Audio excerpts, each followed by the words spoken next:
Hello, everybody, and welcome back to the Come Play podcast. Excuse me. This is episode 44. Hot start from your boy. Way to go, My name buddy. is Tyler, and today it's Hold myself. on, I'm just imagining you like your eyes popping out of your head, like.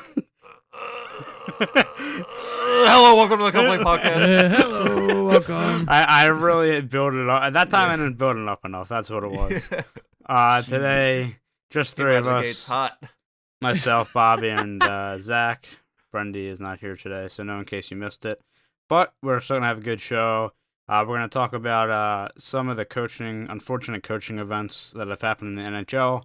And we're also going to talk about Adderall and Esports, which is kind of a random topic, but in the gaming community, a pretty big one. But as always, we will start off with Zach's Thought of the Week. What do you got for us this week?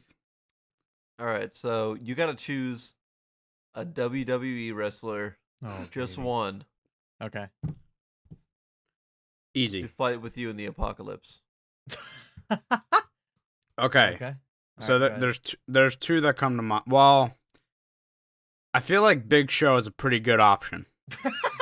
The dude's a man. tank. He dies immediately. He's a tank, dude. He can eat everything. Come on now. He could. Don't disrespect What my about man, Kali, Big Show. though? Kali, Ooh, man, yeah, that dude that's a is good so one. unstable. If he's on the Yo. ground, he's not getting up. Yo, remember? I remember like an episode or a show rather from them where like he had like a basketball and like squeezed it, Yeah, he fucking Yes. crushed it. and It it was was- I think it was toward Batista, wasn't it? Like I think I'm it was gonna either squeeze your head, like- Batista or Rey Mysterio. Oh it was like- yeah, Rey Mysterio. I think yes. it was Rey Mysterio. Yeah, Yeah, Rey look what Mysterio. look what can happen to your head. And I remember he actually did get him in the vice grip at one point. It actually was kind of scary. With Rey Mysterio. He sold it really well because he had the mask and everything. It was weird. So I think Bobby knows this, but growing up, my favorite wrestler was Jeff Hardy. I don't know how good he would be though. I mean, Yeah, he's like a hella fucking athletic. Spider, man. Like, Yeah, he'll be driving drunk a lot of the He time. has speed. Like, yeah, I don't know. I just feel like one of the bigger guys is the way to go. Big Show.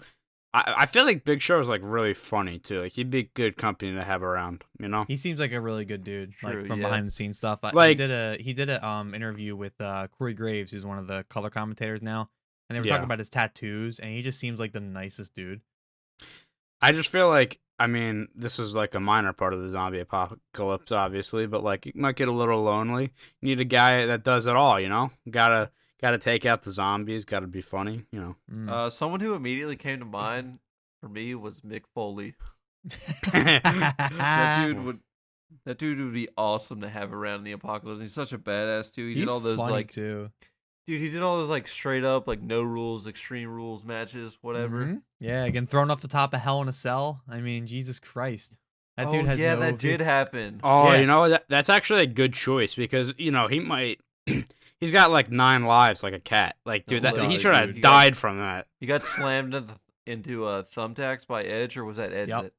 One of them did it. I think it was Yeah. Edge. That dude he got his ear ripped off from being caught in the ropes. He's been thrown off of Hell in a Cell numerous times.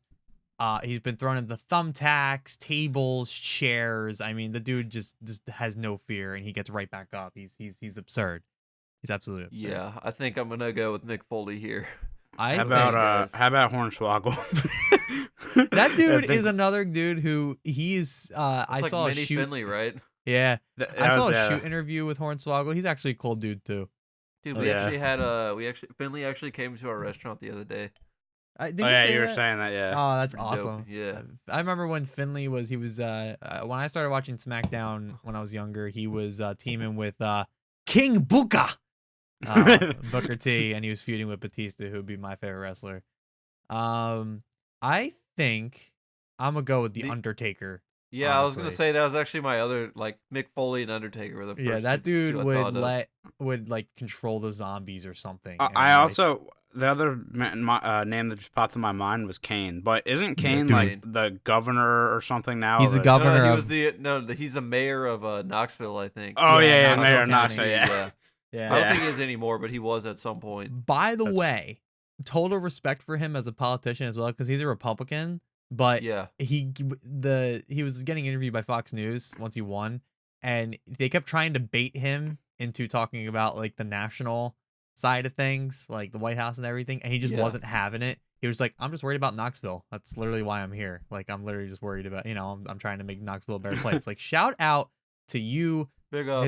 His name is Glenn. His real name is Glenn Jacobs. So shout out to Mayor Glenn Jacobs of Knoxville like County, the Kentucky. least threatening name. Yeah, it really is. I was gonna say I couldn't remember his first name. I knew his last name was Jacobs though, but he I forget too. Like, wouldn't they have him like kind of teleport or something too? Like where it would be all dark and then he'd be like behind somebody. Like they've done the lights out thing with so many wrestlers over the years: Undertaker, Kane, Sabu. In ECW. Dude, you guys remember Umaga? Oh, dude, yes. he's dead. He passed away a few years ago. He was I remember his. So I remember when him and Jeff Hardy had a feud. That was yes. That was I remember that. I was just about to bring that up, and I can't remember if it was the. I think it was a steel cage match because I remember like it was the one where you have to climb the other side and then it's over, and Jeff Hardy like could have done that. He was on top of the cage and swanton bomb off the top of the cage. Like, that was one of the best things I've ever seen. Because I had I was such a big Jeff Hardy fan that the Hardy Brothers had like a DVD or something that came out. I can't remember, and I got it. And and like that's on there as one of like the best matches Jeff Hardy ever had. Yeah. And then a lot of Matt Hardy's stuff was stuff with Edge over, who was it, Lita, I think it was. Well, so the Matt Hardy and Edge and Lita thing was a real thing, in case you didn't know. Yeah, I know, yeah. And how could we ever forget the live sex celebration between Lita and Edge? One of the worst things in wrestling I've ever seen, as someone who is still a casual WWE fan, but has been watching more of the independent circuit. The best thing in wrestling ever is Vince McMahon's head going into Big Show's ass. Bro. SummerSlam 2006. Mr. McMahon is just one hell of a human being. I mean, Jesus Christ. Yeah, what a guy. Can't wait for the XFL. What a billionaire. Me and Bobby were very into WWE. We went to a show in Philly one year. I don't know. It was SmackDown. It was SmackDown, but I don't remember like what year it was. But it was. I remember like the Boogeyman was still wrestling. We seen him. But the weird thing about it is, I don't know if you remember. It's obviously so much different than you see it on TV, because at one point, I think it was Edge and Batista, like they had like run onto the stage or something to film for like they basically had them run onto the stage real quick to film for something else, or for a package probably. Yeah, for a package, yeah, and it was very different. Well, was that the same show that so I was at the SmackDown where it was when Edge was in that relationship with Vicky Guerrero, which why? And it was he was feuding with I don't know who he's feuding with, but he cheated on her with the wedding planner, I remember, is how this went. And he was like pleading her in the middle of the ring, and she announced that she reinstated the Undertaker because I think he was fired or whatever. Or no, I know what it was. It was after Edge cashed in Money in the Bank on him. That's right. He went away for a while and then came back, and then Batista and Edge had a Philly street fight, which was the dark match. So this was after SmackDown went off the air, and they had the dark match just for the show locally. And Batista beat his ass. So it was just so weird because like they didn't have their intros or all that, and it's like so not good anymore. Like I Stone know Cold Steve Austin days. Well, not to mention like all the wrestlers. Austin 316 says, "I'm gonna whip your ass." all the wrestlers we grew up with are like really not there anymore. It's funny. So it's like a whole new generation of wrestlers. I'll say this: it is a whole new generation. The skill is a lot better. Guys like Aleister Black. He's basically this MMA fighter dude, where he just throws the most ridiculous kicks, and then Ricochet and AJ Styles are both like high flyers, but they're like technical high flyers. They're like heat-seeking missiles. These two guys. These two guys can jump off of anything and hit their target square in the chest every time. It's absurd. So the talent, I think, has gotten so much better. It's the storylines, the booking, everything else is just ass. Like no one's over anymore. Based on the tabs I've kept up. I was gonna say, like, I'm sure, like, if talent got better, I'm sure that hurt like the whole like maybe acting and stuff like that isn't as good. I It's don't like know. they can be entertaining. The guys can like have the ability. I mean, the wrestlers. That's what you get when you go to wrestling school. It's not just how to jump off a top rope. How to do an elbow drop. It's also how to cut a promo. How to say the right things. The problem is everything's fucking scripted by everybody, so they don't get a chance to actually perform. They just have to follow lines. And sometimes they're the cheesiest thing. And not to mention on top of that, it's improv. PG. Dude, it's literally porn acting. Yep. it's not literally great. par with porn acting. Yeah. So, it's a shame. I mean, even the era that we would have watched was called the Ruthless Aggression era, is what we watched. But that and the Attitude Era were the top tier wrestling. I mean, Stone Cold, anytime he comes out, like whenever he just kind of comes back for a show, the arena blows up every time. Like no, he pulled a truck into the arena and sprayed beer everywhere. it was real beer, but I like the concept. I'd be curious to know if like the majority of wrestling fans now are like fans that watched our era, or like younger people that are, what I'm saying, like mix of both. From my understanding, you have guys who complain about it because like, oh, I remember the Attitude Era, oh, I remember the Ruthless Aggression Era. And then you have other people who are like, I've been watching since maybe the Ruthless Aggression Era, or maybe I've been watching since a new era, and everything just got so stale. But the thing is, nowadays, it's like WWE is not the only product anymore. Right. New Japan Pro Wrestling has gone huge. Japanese wrestling is a whole nother thing, man. If you guys ever get a chance to just watch it for a second, it's a whole nother level of wrestling. And then AEW, which is brand spanking new. And they're supposed to be the biggest rival to them right now. They have a lot of the top indie stars wrestling for them nowadays. And whatever happened to you remember that wrestling network ECW? Let me tell you about that one. Whatever happened to that? WWE bought them and then ruined it and then closed it. Oh. ECW, go look up ECW was fucking dope, dude. Go look up old ECW clips. It is the most ridiculous and just awesome thing, because it was just everybody just grabbed something. It didn't matter what it was. Anything from a fucking piece of carpet to Did you remember, a goddamn truck. You remember Bobby Lashley? Oh, he's back in WWE. Dude, right now. he was a fucking giant. He still is, dude. He looks like a created character. That's he how does. He is. Like, so he was in MMA for a while, and he was actually pretty damn good.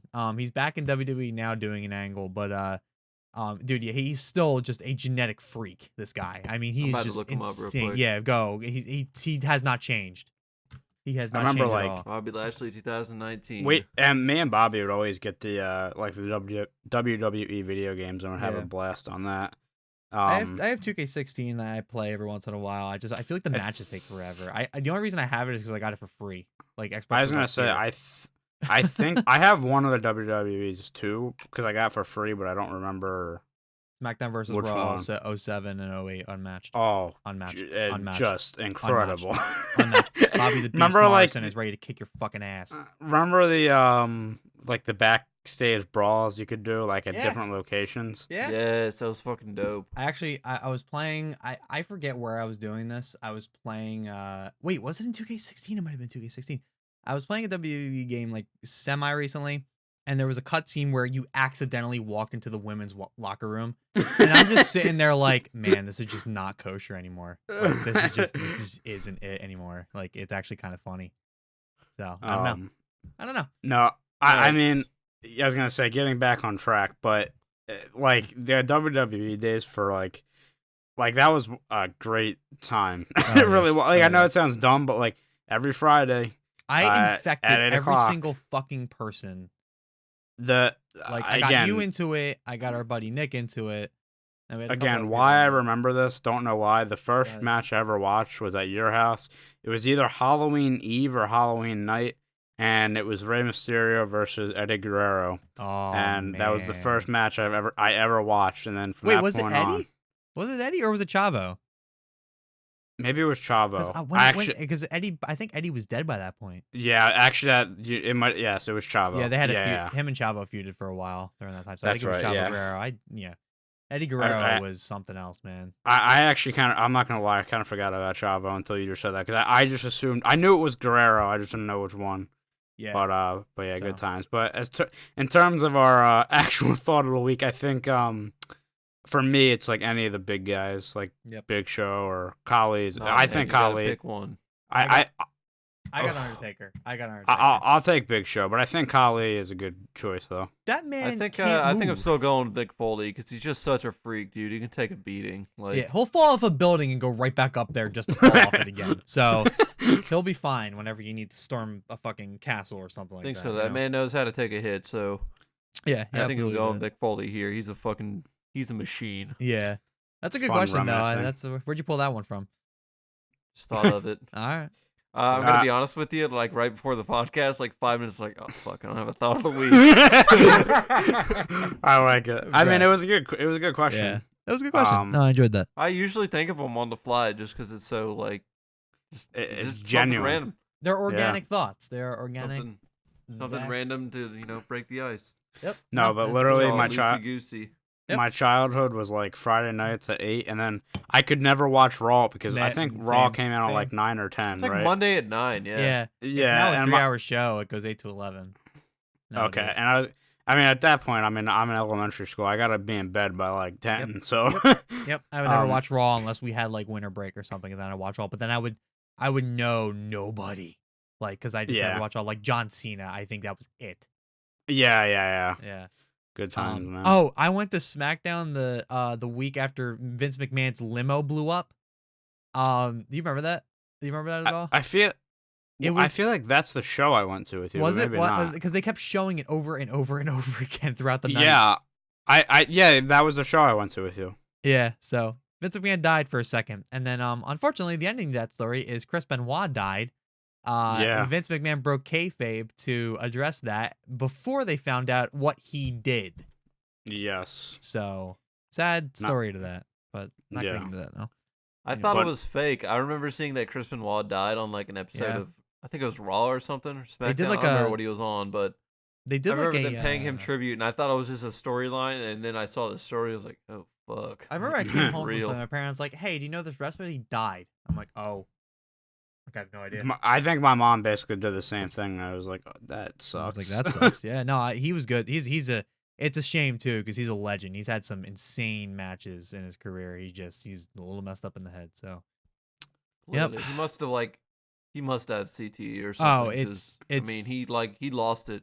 I've heard Yeah. a lot of people say they met him and he was like super nice. So that's the Yeah, thing, not like, for nothing. We always talk about like your regular sports like football, Mm-hmm. hockey, and stuff like that for like injuries and stuff like that. Like, I'm sure like head injuries and all this stuff professional with fighting wrestling. has to be like number one. Yeah. They only let Yeah. those guys fight like 2 or 3 times a year. Yeah, Yeah, even Like, wrestling. yeah, you can't though, fight every weekend because you're fighting against someone who's like trying a to kill well-trained you. fighter. Like if you get hit, it's gonna hurt.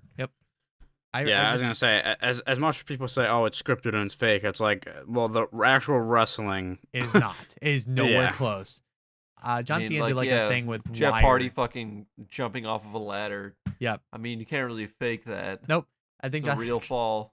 jump. By Johnson- the way, at one point, jumping off a ladder onto a ladder that was on top of somebody. Yep. Like, Yep. the guy was insane. I just remember John Cena did a thing with like Q or Wired or whatever, and he was going undercover on Twitter and stuff like that. And someone asked like, how do they fake being a steel chair? All of a sudden the music stopped. He goes, "You don't. It's a steel chair. It hurts very badly. Please leave it to us."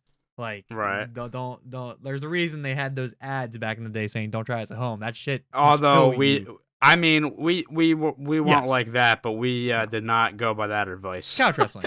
Yeah. Yes, Jesus Christ, we, yeah. it So. was fun times. But anyway, that was good. It was a good question because it made us reminisce, and that's always fun. Yeah. But I always anyway, enjoy that. we're gonna move on to our first topic of the week, and as I said before, Okay. over the last month or so in the NHL, there's been a lot of unfortunate events with stories coming out about coaches and other people in the hockey world that is pretty upsetting. So I'm gonna start this off by going through a timeline of everything that's happened, maybe commenting on a few things, and then we're gonna get into a couple things. One being coaching styles, some experiences we've had with coaches, and yeah, just kind of giving our thoughts on this. But let me first go through the timeline for these events. It actually starts off on November 11th. Not with a coach, but this was a big story in the really in the U.S. and Canada. Don Cherry was dismissed from his position at Sportsnet. They were waiting for him to say one more thing. By the way, yeah. Well, so here, and I don't want to take too long on like everything, but I will say this about Don Cherry is that, like, I'm on the fence of the way it happened. Like, that's the thing that was like the tipping point. I will say this though, from like his that's weird to say it like this, but from his like performance, actually on like his show and stuff like that, like it was getting really bad. Like I remember seeing a clip, really bad. I remember seeing a clip that they were showing like the Canucks were playing like the 10 o'clock game, so like they were showing all the players walking in. They showed about 5 players. Don Cherry mispronounced all 5 of them. No joke. And I was just like, this is like getting really dumb. But not like mistakes that it happens. It was like the one guy completely missed his name. I think it was Jacob Markstrom, their goalie. He was like, how the fuck do you fuck that up? Jacob Sandstrom. I was like, what? You missed. Like, you missed. So yeah. Look, I'll he keep that he there, should have been but... off air a while ago. Not even just for it. Like, dude, he's old as shit, dude. Yeah. Like, I mean, look, 85, he's a legend. 86. I'm not gonna say he's not. He's a legend. All right, he's an absolute legend. I'm not denying this, but come on, man. Yeah, there comes a time. There's a time, man. And he's probably. I think he got signed somewhere else now, so I'm sure he's just doing fucking fantastic. So. Well, he's doing his own podcast Yeah. actually, which was interesting. Which, oh, dude, that's his like diehards are eating Oh, that up, I'm sure. yes. You kidding Are me? you kidding me? But the thing about it though is, and I said this to you, the thing I was so confused about is when these comments came out, I went on the comments of social media, and everybody's like, "This is it. He's got to go. This and that. Blah blah blah." Then he gets fired. I go through those comments. Everybody was pissed off. Like, what just happened? Like, I think they were just it's the way it happened, I think, is really what it boils down to. But yes, I did see the exact 180 you were talking about. Like, even so I talk all the time about the hockey guy, Shannon on YouTube, because he's incredible, okay? Like, he's just that good. And he talked about it. He would have like a yearly discussion about Don Cherry, about how he probably should be gone. It's probably his time. Like even Coach's Corner is just getting bad with him on it. And but then again, when he got fired, he also didn't quite agree with why he was fired and how it all happened. Now he said that he shouldn't have said what he said. Like, it was just a terrible choice of words, like an absolutely terrible choice of words. Right. But really, of all things that he said over the years, this is the thing that gets him thrown out. Yeah. Like, compared to all the other shit he said over the years, like, oof. And a lot of people, the other host on that show, Ron McClain, I mean, they weren't happy with him because he kind of threw him under the bus. I think it was the night after. So it was kind of a mess. But so that started everything. And then on November 20th, the Leafs fired Mike Babcock. Now, this was in the midst of a 6-game losing streak. This needed to happen for performance reasons, and also so that was Ryan Whitney tore him a new one right after this. I just want to say on Spit and Chicklets or whatever. Spin Chicklets on Twitter, yeah. Oh, okay. But yeah, he's from Spin Chicklets. Yeah, he was on Twitter, and I'm pretty sure he ripped him a new one on the podcast. So, so that happened for performance reasons. Then 5 days later, reports came out that Babcock asked then rookie Mitch Marner, who is now one of the superstars in the Toronto Maple Leafs. This is not a made up story. Please listen to this. I was gonna say, to produce a list of the most to least hardest working players on the Maple Leafs. Babcock then goes behind Marner's back and shares the list of players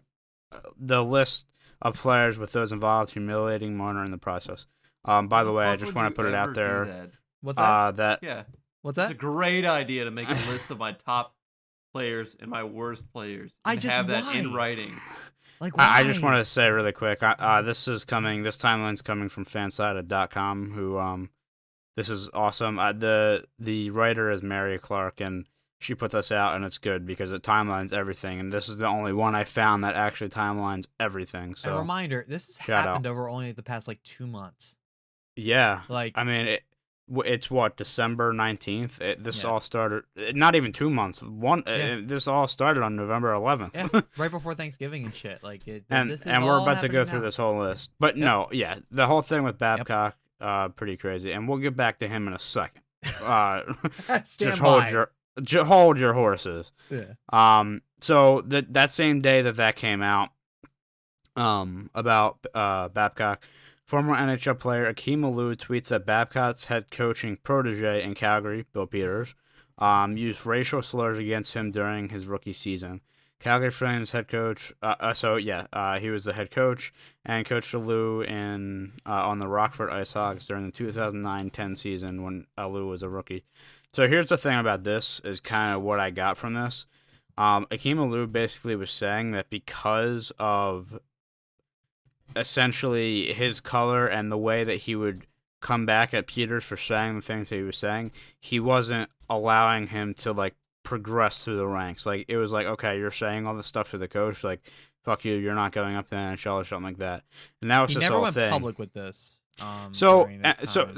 right, and here's the thing about this, and I feel like a lot of people were saying, well, this happened 10 years ago. Why is it happening now? And I get the argument there, but I feel like people really discount like the victims of any abuse, verbal, physical, whatever, to sexual, like to come out, and it's like it's actually very hard to come out with that kind of stuff. And you see, so this happened on November 25th, and then all this other, like, it took one person, and then everybody else felt, okay, this person's doing it, they felt comfortable enough to do it, I'm going to do this. And now this is why we've had this progression of all this happening because of that. And again, I know people are saying, well, it happened 10 years ago. Well, I mean, look, I get what you're saying, like, why didn't it come out then? But this is how it is. You still have to take it for what it is because, again, if that was the case where basically because of his color and the way he was responding, essentially what I got from the story is, like, Alou was playing, like, rap music or, like, hip-hop music in the locker room, and Peters didn't like that and would say racist things to him, and he was essentially not letting him progress through his career because of that stuff. So Reminder that this is a big Alou thing. is now currently a free agent living in Toronto at 30 years old, and has not been above the ECAHL.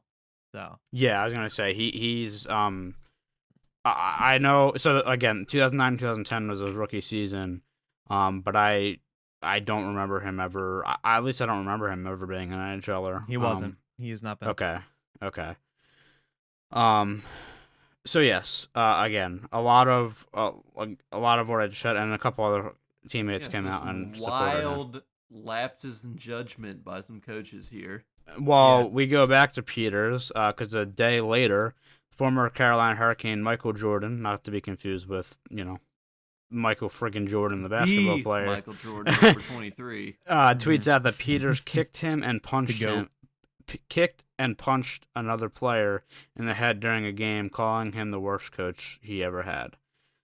So that day, the Flames started an investigation with Alou's comments, and now this by Jordan. So yeah, Bill Peters obviously in hot water. The thing about this is, like, all this stuff, like, this was days later. I remember this. Like, all this stuff had kind of been proven. Like, there was no way around it, and the Flames were like, yeah, we're just gonna keep this, like, investigation, like, blah blah. And I get they gotta go through a process, but, like, it was kind of getting ridiculous. It was bad because at one point it was like the report was circulating that he was fired, but then they had to come out and say, no, he's not fired. Right. Which just looks terrible. Right, like, whenever that something like that happens. I mean, yes, they were doing their own investigation, but blah. So. And then to go with the Michael Jordan story, Hurricanes' current head coach, Rod Brindamore, confirms Jordan's story. So, again, a day later, it was confirmed. And again, I know you got to go through the investigation, but there we go. Keep going here. Patrick O'Sullivan tweets that he was physically abused by his first coach during his time in the league. The coach in question was current Chicago Blackhawks assistant. That they have to, quote, go through their own investigation. Like, Yeah. when the evidence is obvious, just fucking punish somebody, man. And I said this. It was like days later. Like he was still. It wasn't like he. Or actually, you know what? I take that back. So he was like, I guess, suspended per se. Like, but this was days after it happened. Yeah. So yes, Patrick O'Sullivan's story was his first coach was Mark Crawford, who is now the assistant coach of the Chicago Blackhawks. This one has somewhat of an okay ending, by the way. Yes. Essentially, I think it's what he's suspended until January 2nd. I believe. January 2nd. Yeah. So sorry, I just want to say before you guys want to click ahead, like this one's okay, somewhat. Now, November 27th, Bill Peters, the guy who again has been in question, releases a statement on social media. Sorry, Yeah, real quick, can I just want the in case Mark Crawford was already in therapy trying to change his ways since like 2010. So Yes. keep that in mind. He was already rehabilitating and was tremendously sorry. His statement couldn't be any more well written and apologetic. Everyone respected it. So apparently players are eager for him to come back on January 2nd. So at least you have someone who's actually remorseful about this kind of thing. So just want to give him credit where credit was due. Oops, I hit my mic. Sorry about that, everybody.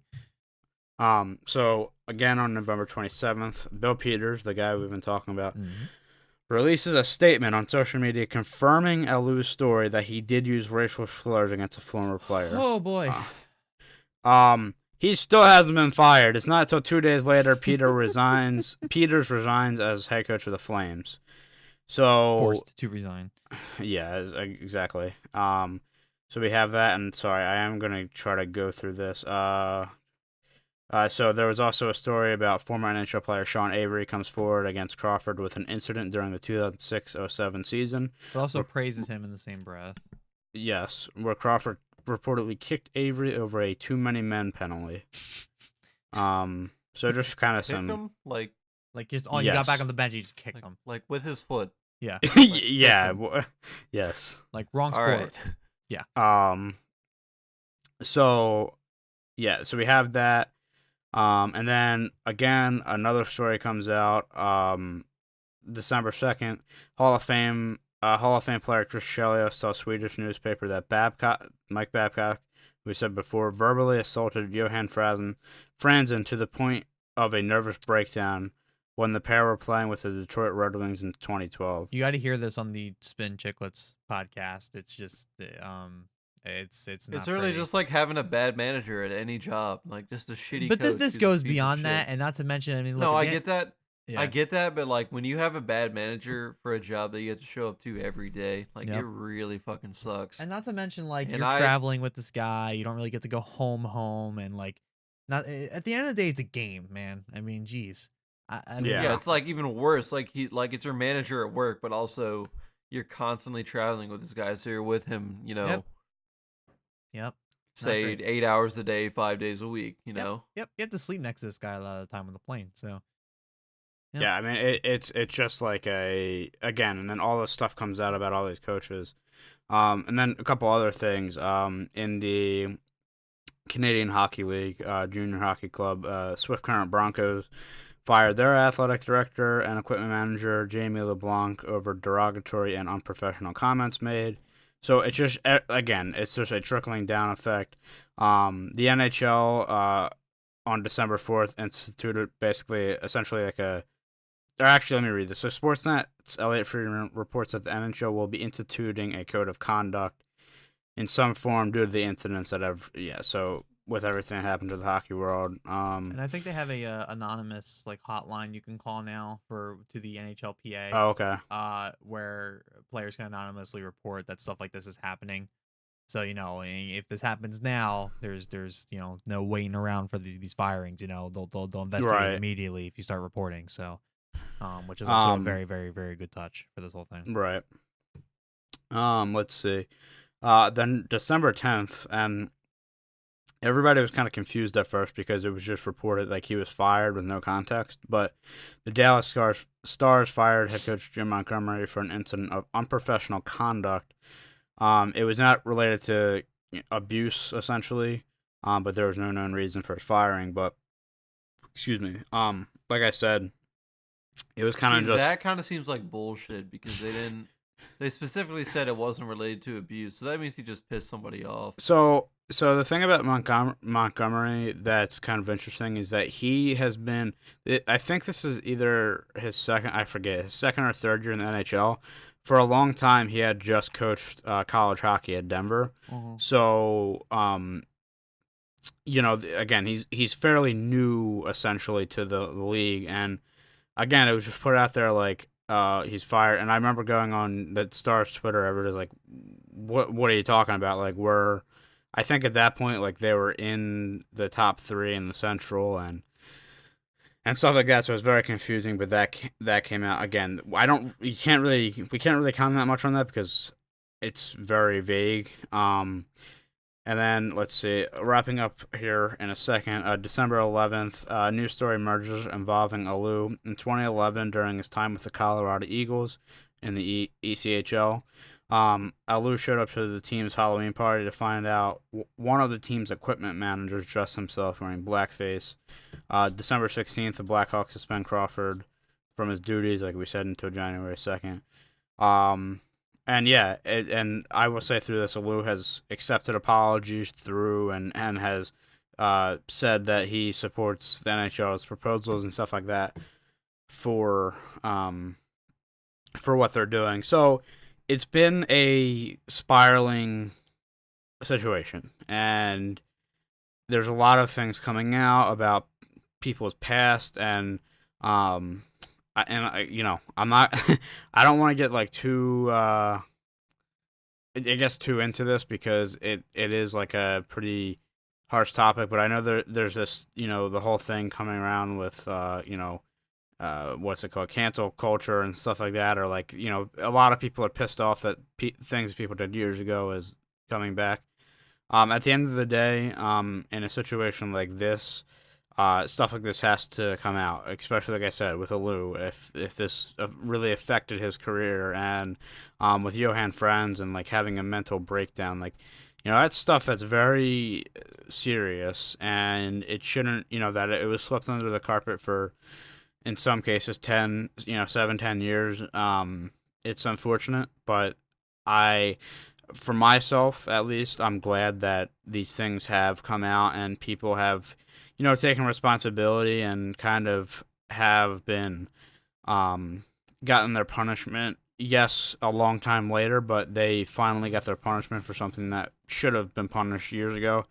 That's my thing for me. I hope that this kind of not just for hockey, but in sports in general, I think that this kind of sets an example of what not, I should say, like, this, we let me put it this way. This kind of behavior isn't accepted. I know it shouldn't have to be said, but we're going to reinforce it. These are the steps that we're going to take. I think the NHL has done a really good job at coming back and, again, giving these players these opportunities with, as Bobby said before, the NHLPA and the hotline and the stuff with the the code of conduct and stuff like that. I think it's very positive. So that's NHL. This is the one thing we're going to thoughts. praise you for the rest of the year. Just so you know. Yeah, really. You don't get this out of us very often, so no, it's a brave thing for all these guys to start talking about it. I mean, this is stuff that Dan Carcillo has been alluding to it for a long time. We talk about him a lot for this kind of thing. But it's for me, it always brought up what I didn't have as I never had abusive coaches in my career. But I guess I wondered about like what is too far for an athlete. You know what I mean? Like yes, you shouldn't be kicking or punching your fucking your players, right? I mean, but it's commonplace for a coach to be verbally angry and emotional and upset and very passionate in a game. But I guess like what's crossing a line? Obviously, racist remarks is one. But I guess what is crossing a line for a coach in that regard? That's my question with this whole thing, because there are some people saying verbal abuse.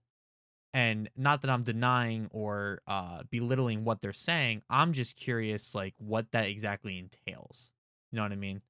I guess that's where my head's at the moment when it comes to these stories. Like, what exactly was it that kind of went past, like, beyond coaching and being a mentor? know what I mean?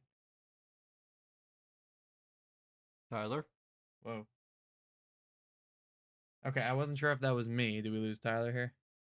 I don't know. Okay. I looked at last Tyler. I thought I lost myself. That's why nobody said anything for a second there. Sorry about that, everybody who's watching. Tyler Yeah, looks awkward silence. Yeah, sorry about that. That was completely my fault. I thought my connection went out again because it happens to do that sometimes. Okay. So looks like we lost Tyler from the Discord call. So we're just gonna continue on. Hopefully we'll be able to get him back here. In the meantime, uh, I did want Zach's opinion on some of this coaching stuff. That I was just kind of referring to. You played football, right? That was your sport for a while. I didn't play a lot of football. I played football when I was maybe for 2 seasons, but soccer was actually the main sport I played from. Okay. Now, did you see that? Now, football coaches are generally, in a stereotypical sense, more, I guess, more aggressive, not really light, and kind of give you things more harshly rather than soft or just as it is. Rather, they just. Yep. I think as an 11-year-old, I got called a chicken shit by a football coach more than once. And so, did that at all like break your skin at all? Like when that kind of thing happened? It never break my skin. I was just like, you're a public school teacher. I mean, so you kind of saw right through it. Kind of maybe, yeah. Yeah. Should you kind of maybe just tone it down a little bit, I guess? If you could just chill. I know we are not professional athletes. I mean, you could probably get in trouble for that. So yeah. It's funny because it's like, I had a basketball coach who I liked playing for. You have issues with every coach you deal with, especially when you have them for over the years. But there have been times where he'd get pretty angry. I mean, he wouldn't, he'd yell like most coaches do, but like he's punched, right. He like punched a locker before, that kind of thing. Like he did that kind of stuff. I mean, it set the tone. I mean, it definitely did its job. That stuff never bothered me. Like even when I've been, I guess, kind of yelled at, screamed at, scolded, whatever the hell you want to call it, I never thought it was abusive, even if I was being cursed out on the court. You know what I mean? I guess I've had aggressive coaching styles like that, and I've had guys who are just like, all right, that wasn't very good. We're just gonna kind of pack it up and we're gonna try again next time. You know what I mean? Like I've had like really softer coaches. Yeah. Now, my dad was my soccer coach. Well, I mean, yeah, you have the coaches that are like, I'm just going to give it to you as it is. Like, I'm not going to tell you it's fucking... Like, I'm not going to try to be nice about it, and I'm not going to try to be mean about it either. I'm just going to tell you what happened. It was bad. Yeah. Like, that's the approach they take, and that's the kind of the approach I appreciate, because... I mean, just tell them what happened. Like, okay, obviously that was bad. We had too many turnovers, or didn't play defense well enough, or, just analyze it. Yep. Watch the tapes, if you will. Yeah. Tyler, do we have you back? We have me back. Sorry about that. My power just went out briefly. Oh, your power went out. So we had a little bit of awkward silence on stream because me and Zach didn't know what happened. I thought my internet connection dropped because that happens at my house sometimes because I'm back home in New Jersey for my winter break, and the internet's not as good here. But that's why you guys were going back and forth a little bit on something I wasn't really toned into, and you kind of dipped out, and then Bobby said something, and then there was like a 5-second silence, and I was like, Tyler? Yep. Tyler? As if like he just got shot. Like No, so when you listen back to my audio, you're gonna be like laughing because as soon as it went out, I was just like, "Are you fucking kidding me?" I can't wait to be editing this later. And then the next like a couple seconds of that is me testing my mic again, so saying literally random shit, and then me realizing halfway through me saying random shit, I'm like, "Oh yeah, Bobby's gonna listen to this." Can we get a sound bit of me going? yes, because that was so clean. I need to hear that. Well, wait, you're still recording, right, Zach? So yeah, you'll have a very clean version of this. Absolutely. Yep. I was just in the meantime, I filled in your role. I haven't done that since episode 1. So I was just talking to Zach. I was relating all the stuff we were just talking about to our personal experiences with coaches. And I was saying that I never had any abusive coaches in my career, but I've definitely had coaches who are, a little more aggressive and passionate and this kind of thing. And and I was asking Zach about his time when he played football, and he said that football coaches were definitely a lot more ready to curse you forward. out. Yeah. Yeah. So I mean, I think you see that with really really any level of football, I think it's a lot more aggressive, I think, Yeah. and like you definitely see that. But there's times where I've seen I feel like I've even seen in the NFL where like a coach will like grab a player's face mask and like get in his face and like stuff like that. For me, in my personal experience, now I think Bobby, like, and you might have mentioned this, it's a little bit different for us because, at least for me, like my dad was basically my coach all the Yeah, time. my dad coached So us in basketball and soccer, and then Tyler's dad was our hockey coach for quite a while. So When yeah, we played. and not to make this morbid, but he passed away in 2011. So I played a little bit after that, and I'm trying to remember like the Barely. coaches I've had. Yeah, I was gonna say it was like basically essentially the kids' version of beer league hockey, Yep. Yep. and Yeah, just rec hockey. Yeah, baby. yeah, essentially. So for me, it's a little different because I'm not gonna say my dad got physical with me at any time. That's not the case. But there was times because I was his kid that he was more straightforward with me than other kids, and I Yeah. think that's understandable. Well, Um, it's easy in Probably youth, just more comfortable. I it, mean, and it's your that own and kid. plus in youth sports, especially nowadays, we mention all the time how baseball parents are the absolute worst.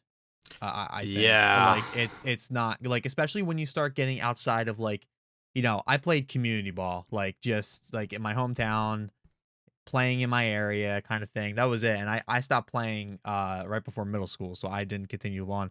But like when you start getting into like, like little league stuff, like a little bit higher level little league stuff, I've seen yeah. videos. It's not pretty. Like it's just not. It's almost ridiculous at how the parents chime in constantly.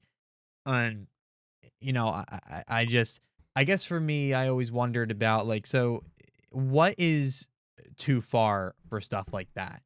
You know what I mean? Like, Um, I'm sure I've had my mask grabbed before. I yeah. couldn't even tell you by who it was. But I was saying like the only like real like over the, I shouldn't say over the top, because I did enjoy my time with him for the most part. My high school basketball coach was probably the most passionate coach I ever had. So he would definitely like yell at us, and then can get on us whenever something was off and everything like that. But that's, to me, that was typical coaching. Like that never really bothered me. Like and I listened, and he set the tone when he talked. I mean, that was just something he was good at. And for me, I never took it as any type of abuse or anything like that. What I was bringing up to Zach was like, there a lot of the accounts that you're hearing now about the NHL from players was verbal. And Right. I'm not belittling or denying that that kind of stuff happened. Racial remarks is definitely something you shouldn't be doing. But I guess like, what is crossing a line when you're dealing with a coach who might be, I guess, giving you, getting on you, either being a coach, like, well, what crosses the line? So I think from a physical standpoint, like this is gonna sound dumb, I think, when I say it, but I'll explain. Like anything that could potentially hurt the player, I think, like, so grabbing a mask, like I don't think is a bad thing, but like don't friggin' yank his head around, like try to break his neck, you know what I mean? Or like Yeah.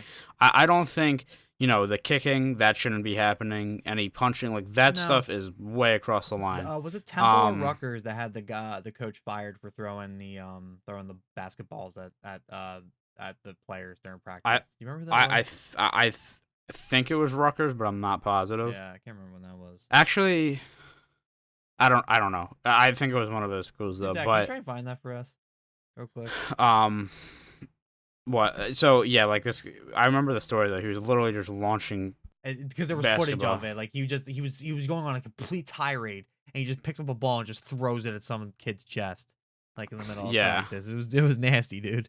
So I think like from a physical standpoint, like I said, anything that like I feel like there is this line that is going to be crossed or not, but I feel like it's not like the what I'm looking for a word, but I can't think Mhm. of it. Like it's a we don't you should know what is acceptable and not acceptable, Right. essentially.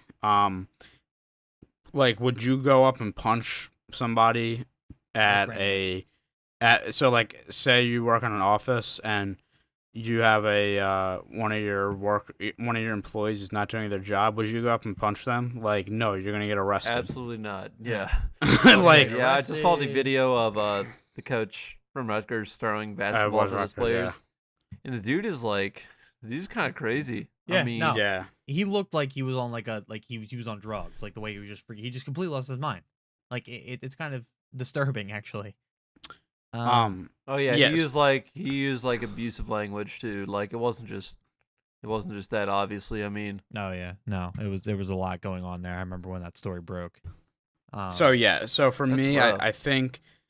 I think anything you wouldn't do to a normal person, like something like it's just, I think it's common sense. Like you shouldn't physically want to hurt somebody. yeah, just have some fucking respect, man. As far as Peace, As love, far- and music, brother. as far as a verbal standpoint, I think if you're gonna get angry or say stuff, it should pertain. It has to be constructive. Like the person needs Yeah, to so- understand why you're angry, and Right. you're not just a you fucking can psycho you can throwing curse at me, basketballs. but at least be Yeah, constructive about Yeah, I'm not it. gonna be hurt by cursing. Yeah. No, yeah, No, I that never cursing's bothered fine. me.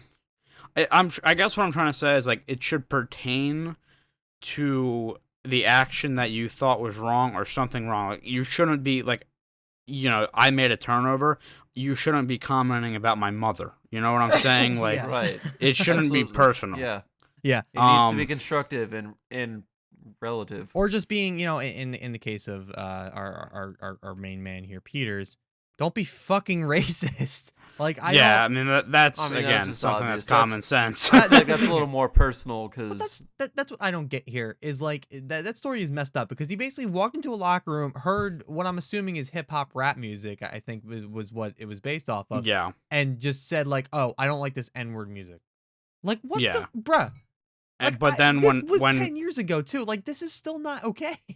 and What are you but I doing? mean the other part that's excuse me story was like, he was confronted about it and basically stuck by his word and continued to throw insults. Now that's another thing. Like I think, how do you guys feel about insults? Because I think like insults are kind of in a gray area because you could be like, okay, it's kind of what Zach said. Like, I guess you can insult, but give me something constructive I can Don't work take on it- with that. don't take it too far. Obviously, I mean you know Yeah. it's too far. You're an adult. Like So- okay. You live in So- society. So I think it's like, okay, yeah, I'll just bring it back to hockey. Like, okay, a coach says, yeah, your defense fucking sucks. Like, I don't think that's crossing the line, but like, I also think that the coach should be like, you need to do X, Y, and Z. Like, I just don't, and I know this kind of sounds messed up. Like, I kind of would want to know what Babcock said to Franzen, like to like lead that. Like, how bad was it? Like, I would like, just Yeah. because. I've really never heard of an instance like that where a guy has really had like a mental breakdown. Well, Like, I mean, it had to be this extreme. might be the first you're hearing about it, and I bet on top of it wasn't just one incident. It probably was that he kept on him because I think if you listen to the podcast, I think what Chelios was asked was who was a main target. It was worded a lot differently Okay. than what I'm saying, but like who was the main target? And he said, "Oh, that's easy. It was Franzen." And what I'm assuming then happened was he was the like continual, like every single time something bad happened, it sounds like that he was the one who was going after and put to slaughter first. You know what I mean? That's what it Right. sounds like. And I'm sure, look, an 82 game season is a grueling motherfucker. Okay. Yeah. Not to mention you're practicing like there really isn't a day off during Right. the hockey season, right? So on top of all that stress, and then probably worrying stuff back home and stuff like that, you can take a lot from a coach, but when you are continually just being berated and abused and all this other shit, it probably takes a toll, man. I mean, I don't think there's any doubt about this, and it's why I'm glad that mental health has been at the forefront recently, like in all sports.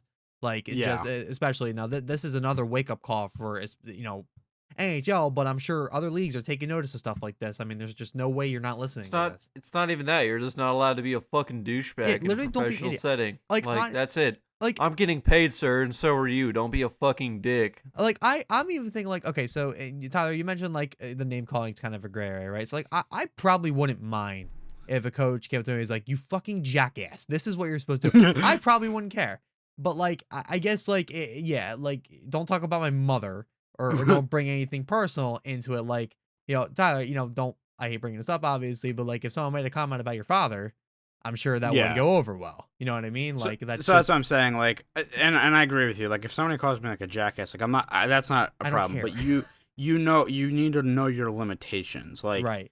you can't go on a tirade saying like all these things. Like, and I think Zach, like I said, his point really like kind of stands with me. Is that like I feel like your comments should be constructive because otherwise, like, why are you saying it? You're just letting out frustration. Like. Yeah. Onto a person that really doesn't deserve it. Like It's not only that; it's your job to like as a coach, especially to tell, one of your players if they're doing wrong and tell them how they can fix it. You're getting paid to coach them. Yep. You're getting Like, paid to lead the team. I mean, there's not fucking abuse them for making a mistake. I you mean, fire coaches a lot quicker than you trade players.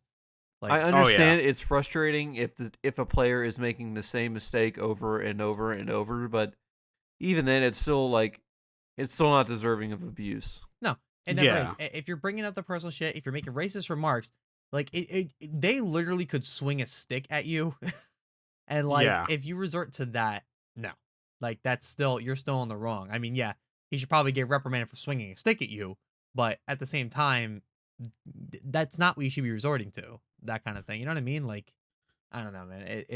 It's tough. I'm happy to see that people are speaking up about this, and I'm glad, I guess, some of these coaches are being held accountable. I mean, what's next is going to be interesting because I was gonna say that's my next question. Like, so how? Obviously, depending on the severity, it's gonna be different. But how should this stuff be handled from now on? Like, should it be firing, suspensions? Like, I'm curious because, like, let's see, like.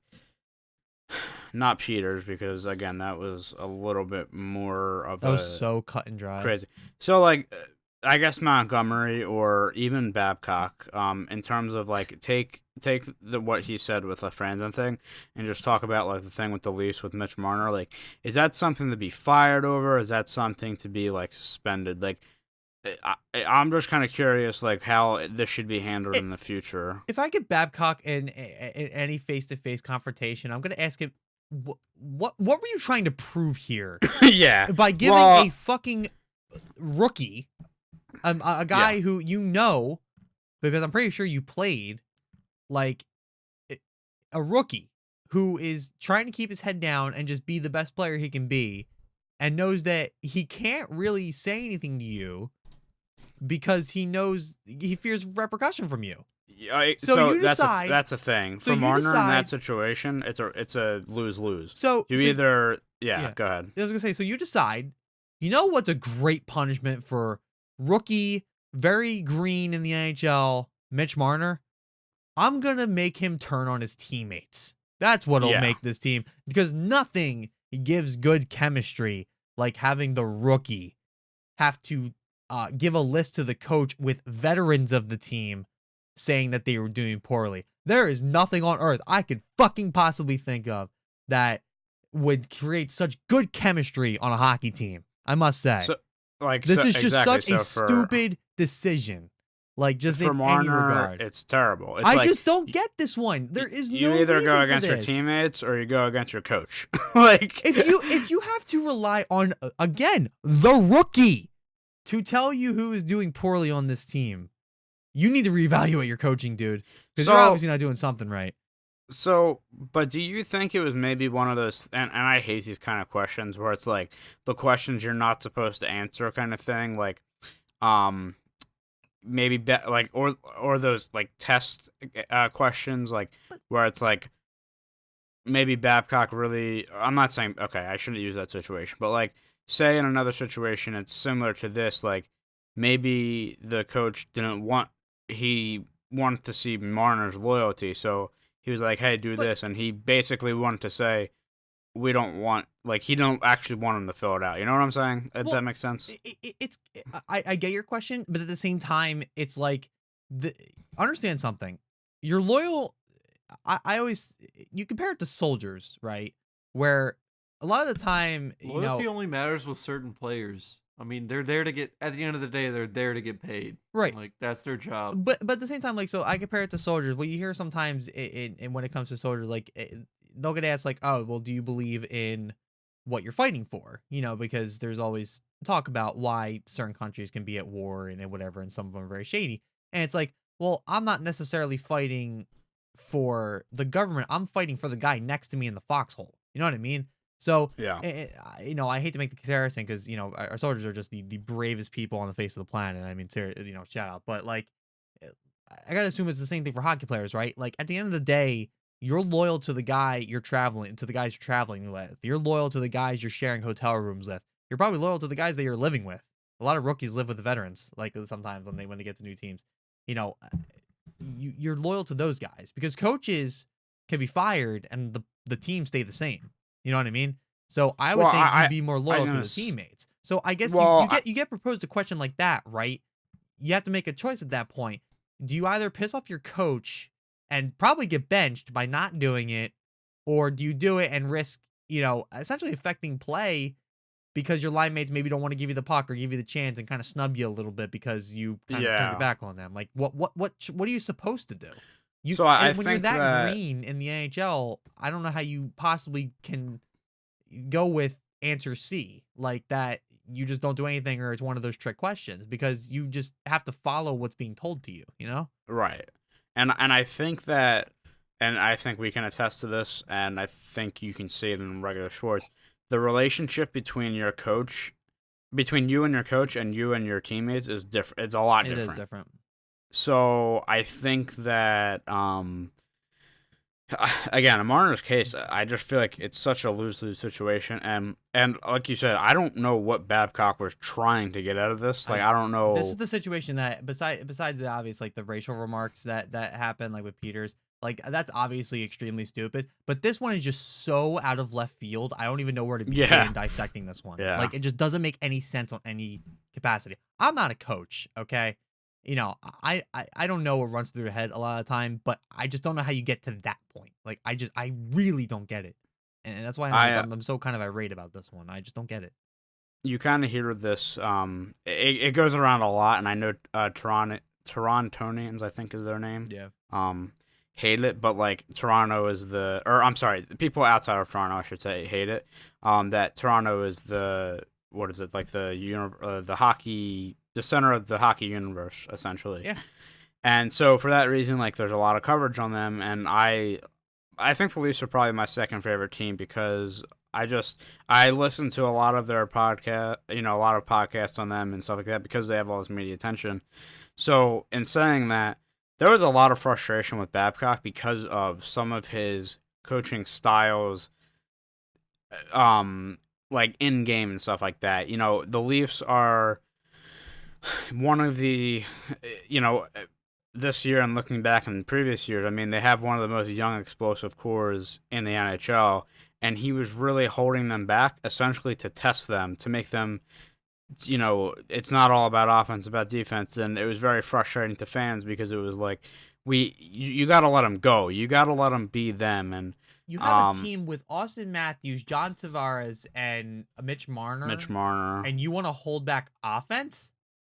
Do you know how many teams would kill for that line? Exactly, and that's what I'm saying. And people were just frustrated with his, like I said, coaching styles.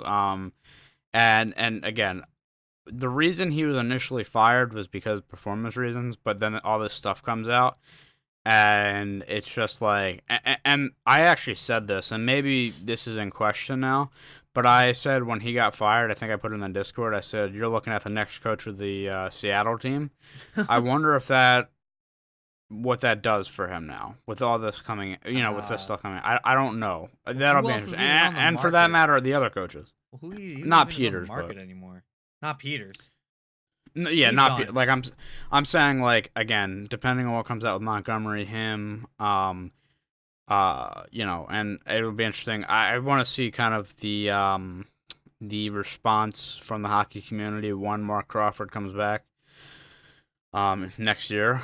But it is it's interesting to say the least because, especially for hockey, because hockey is so, and we talk about it all the time, how I guess like PC it is, and it's all about our teammates and this and that. Like we've never really had a situation where all this is kind of spun out of control like it has, and I will say that the NHL has recovered very well. Like I said, I commend them for what they've done and continue to do.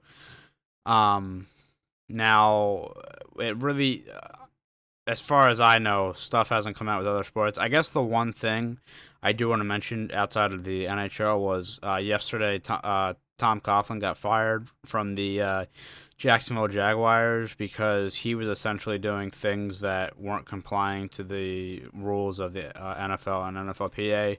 He was fining players for over $700,000 for not doing certain things. I think it was Dante Fowler who left the team. Essentially, like had an injury and he wanted to use his own personal trainer.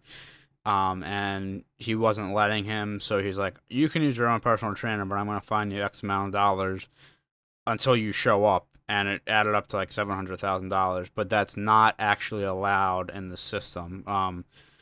So it's like stuff like that, and I guess what I'm trying to say with that story is it'll be interesting to see if anything comes out of sports in terms of coaches or personnel within teams kind of abusing their power or doing things they shouldn't, or how they're treating their players. I hope it doesn't, of course, but I just feel like there's a lot of stuff that gets swept under the rug, and again, we'll have to see what happens. But I mean, from going back to coaching styles and stuff like that, like what are your guys' ideal coaches? Because for me, I know, and I know performance-wise, it's not going well for him, and a lot of people get on this. Oh, excuse me. But Jason Garrett is actually a coach I feel like I'd really like. Like I like coaches like that really like. I'm not saying like I do want yeah exactly I do want I'm not saying I don't want a coach that doesn't like I want to be able to learn from my mistakes, so tell me when I'm wrong, but I also don't want you to be hard on me all the time. I want you to praise me for doing stuff good, because I feel like that gets my confidence up, and when you have better confidence you play better. It's literally proven. So, like, I think like a coach like that, or Sean McVay, another NFL coach, I think would be really good. Sean McVay looks like you could have a nice beer with him after the game too. Yeah. Just for the record. Also, Sean McDermott from the Bills, like stuff. I think coaches like that. But like, what do you got? Are you guys in the same boat? What is your like preferred coaching style? Honestly, I guess? I mean, I've watched a couple of post game interviews with Paul Maurice. Yeah.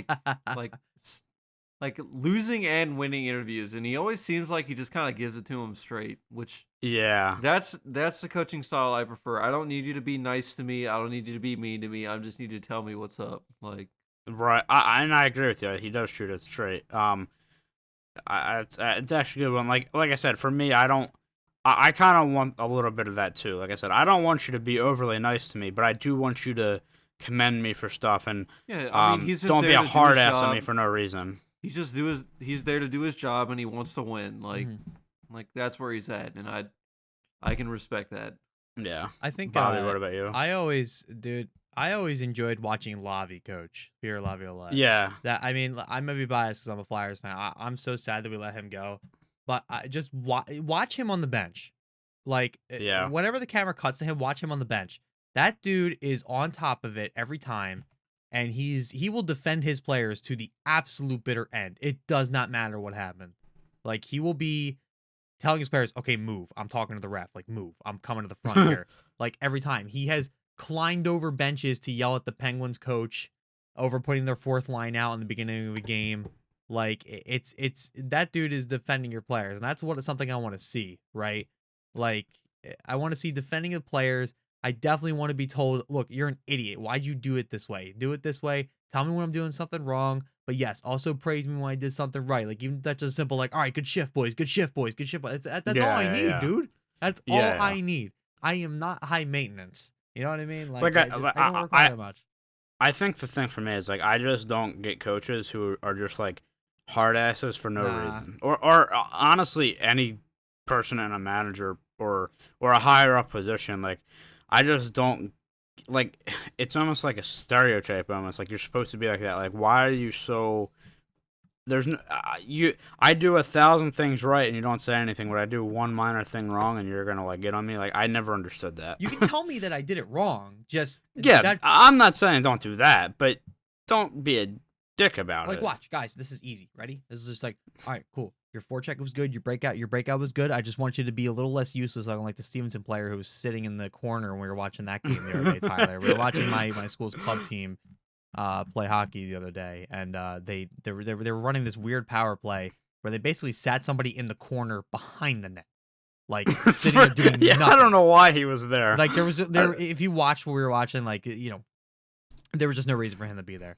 Like I don't know if that was planned or whatever, but it was just like something like, look, okay, your breakout's good, your forecheck's good. Maybe just look for the extra pass, or maybe just keep your head up a little bit more. Like just be on the lookout for those type of thing. That's all you need to tell me. Like that's it. Yeah. It could be a 10-second conversation, right? And that's it. That's it. That's all you need to do. I agree. That's it. I agree. No, I think you're right, but I just again I don't get some coaching styles, but as for and I'm sure it's a little bit different for a higher up level. I don't know. I've obviously never been in that situation.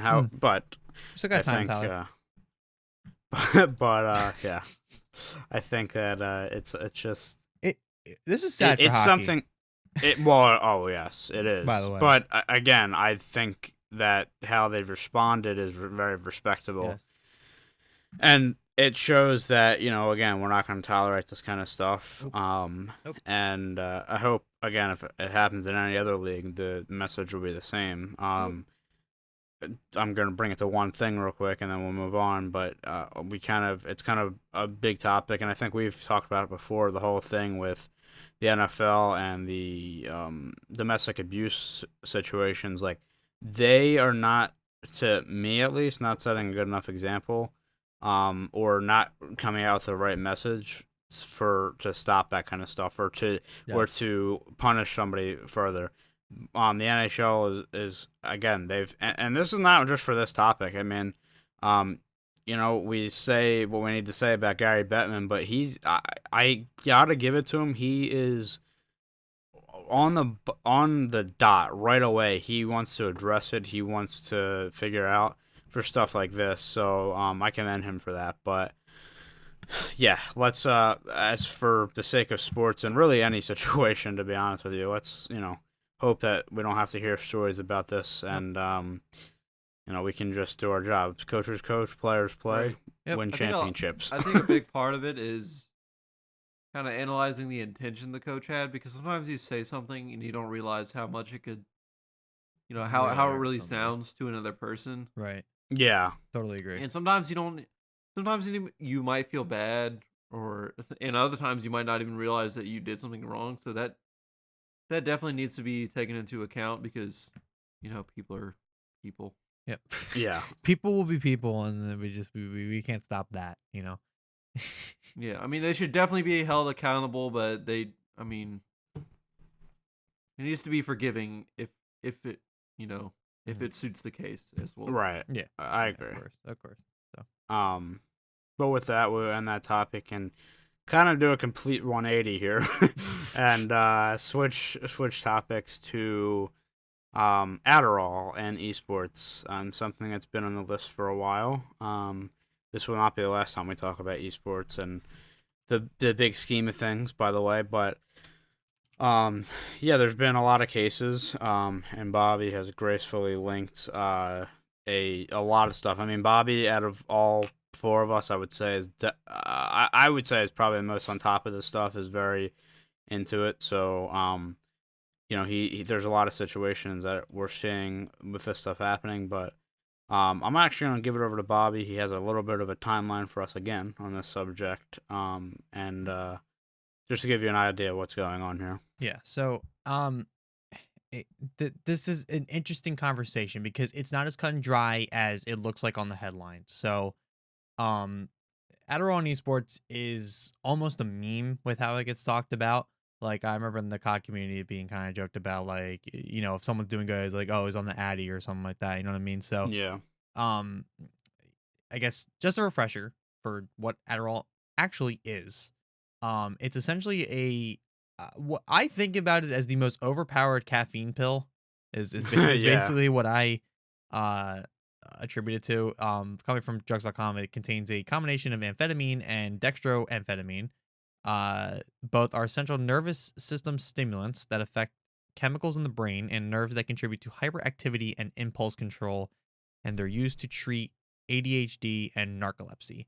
It's basically like a little spike, and it keeps you laser focused. Is essentially and for a long time. It's meth. Yeah, it's meth. And I know No, literally though, their its chemical composition is almost like it's very similar to meth. It is an amphetamine. It is. So I know people who take it who definitely don't have either of those conditions and took it to pull all nighters for exams and stuff like that. It's almost like I said, an overpowered coffee. So that's that. So the question where I kind of see this starting was from a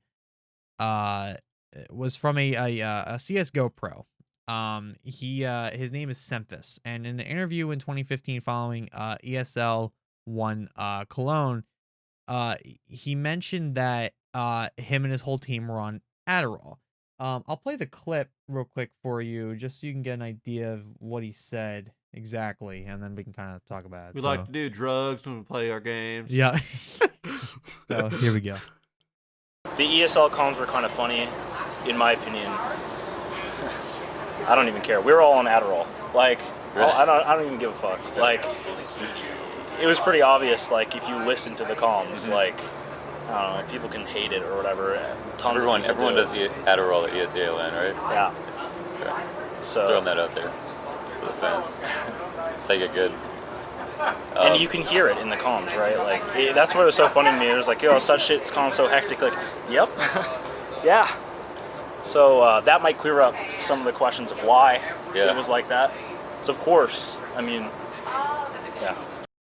So, a couple things So there. is Adderall currently banned in esports? Well, so that's where this gets a little tricky.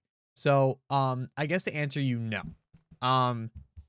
The article in which I found on Vice, from Emmanuel Myberg, which this was written on July 2015. That interview was from I'm trying to see where it was from. I think it was crap. I'm looking at. Hold on, I want to get the name because I don't want to mess this up. Launder Sea Strike on YouTube was the one who did the interview, but Vice picked this up and wrote about it. They said in the article that I have here that players aren't tested for drugs, and the ESL rule book doesn't name Adderall specifically, but says that, quote, to play a match, be it online or offline, under the influence of any drugs, alcohol, or other performance enhancers is strictly prohibited and may be punished with exclusion. I found the section of the rule book where this was. It is the part of the rule book for ESL 1 Cologne 2014, section 2.6, paragraph 4. It's just that line. So the questions that came after that were, is Adderall considered a well, I guess, let me get to the more current situation. So November 2018, a streamer by the name of I think it's Taimu. Sorry if I mispronounced that. He plays for or at the time, I don't know anything about the Overwatch League anymore. I haven't really quite kept tabs on it, but at the time of this clip, he was playing for the Dallas Fuel Overwatch team. He was streaming one day and he was playing and he said this. I have another clip for you here. Imagine if you use Adderall and then it gets banned in the league, and then you're like, there's probably like 20 players who use Adderall or so in the league, and imagine if it was illegal, to completely use Adderall, they'd be so fucked, dude. Okay, so if you didn't hear that, he said, imagine if you use Adderall and then it gets banned in the Overwatch League, and then you're like, there are probably 20 players who use Adderall in the league, and then imagine if it was illegal and to completely use Adderall, they'd be so fucked. That's what he said. This was in November of 2018 when this happened, and Emmanuel Myberg, who wrote the first article, also wrote an article regarding around this. He went a little bit further detail about this. He said he kind of talked about what Adderall is. And they were also talking about they don't know exactly what he's saying by this. Is he suggesting that we don't know if he's suggesting that the same practice is common in the Overwatch League. He might be suggesting that if Blizzard, who runs the Overwatch League, implemented a strict ban on drug players who use it with a prescription from a doctor to treat a disorder like ADHD, could be in trouble because they'd have to choose between either taking the drug or competing in the league, which is kind of a shame if that kind of thing happens, because I know some of those players probably have ADHD and disorders where they actually need to take Adderall, but there's no way it's as widespread as everybody says it is. You know what I mean? So the question became, it was like, okay, is Adderall considered a performance enhancer? Now, if you ask Business Insider, more specifically Ben Gilbert of Business Insider, in July 2015, he says no. And he had an article right in here called "Here's Why Adderall is Taking Over the World of Professional Gaming." He says, if you don't have ADHD, Adderall can help you stay up all night cramming for an exam or jamming on a thesis paper, with its speed-like effects keeping you awake and energized. And it's this that draws esports players into the world of PEDs. Adderall could enable esports players to play for longer, more consistently, and with greater ability, or so they believe. In reality, any perceived performance benefits may be due, at least in part, to the placebo effect. As the Brain and Behavior paper points out, Adderall is more effective at correcting deficits than enhancing performance, making it relatively redundant for higher performers like professional esports players. So what are esports players getting from Adderall use? For players without actual ADHD, any significant performance-enhancing effect will be negligible in terms of the drug's active ingredients, but the placebo effect may be strong enough to make it meaningful. All that to say, even if it is chemically impacting users, the strong placebo effects may be enough to keep it in vogue. So he's suggesting that the Adderall itself doesn't give you superpowers, right? Like it's not. It kind of sounds like he's saying that they just need to research it more, because. But I mean, it clearly has benefits, I feel like. Well, here's where I agree with him, and here's where I absolutely disagree with him here. He's right that it doesn't make you play better. What it does is it makes you play better and on a same level for longer. That's what Adderall does. It allows you to be super focused on something for longer periods of time that you normally wouldn't be able to do without the drug, which I think he is severely overlooking in this article here and by what he's saying. So, yes, that it doesn't give you superpowers. It doesn't make you play better. It doesn't elevate your level of play. You know, look at Counter-Strike, which is you need the fastest reflexes in the world. And studies show Adderall doesn't really enhance those reflexes. But with how long esports tournaments are, they are hours and days of just constant play, right? Fatigue is a absolute integral part of esports as a whole right now. And how do you combat that? Adderall. That's what it is.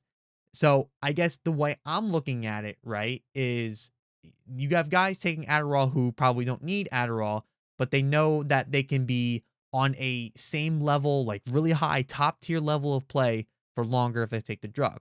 But to me, even if it doesn't quite give, everybody heightened ability and better play like steroids in baseball, to me, if you have somebody not taking Adderall at all, they're at a disadvantage, to at least the way I'm looking at it, because now that they're going to be suffering from the effects of fatigue, which might make them, have some stupider decisions in gameplay. It happens. Mm-hmm. Everybody does it. But, if he's playing, I guess, clean in this case, if we're going to consider Adderall a PED right now, then the person taking Adderall who doesn't need to be taking Adderall is giving themselves an advantage. Like I said, because it's giving them basically no fatigue. They can be up for days, dude. Like that's what this does to you. So that's where I'm confused about what Ben Gilbert here is saying on Business Insider. I mean, given this was 4 years ago, but even still, it's like, okay, does it give him does it heighten level of play? No, but they can stay consistent longer, which to me is an advantage. Like especially for the hours of play that they're doing during one of these tournaments. That's where I'm at here. So that's basically where we seem to be at the moment in terms of all this. That's kind of my side of it too.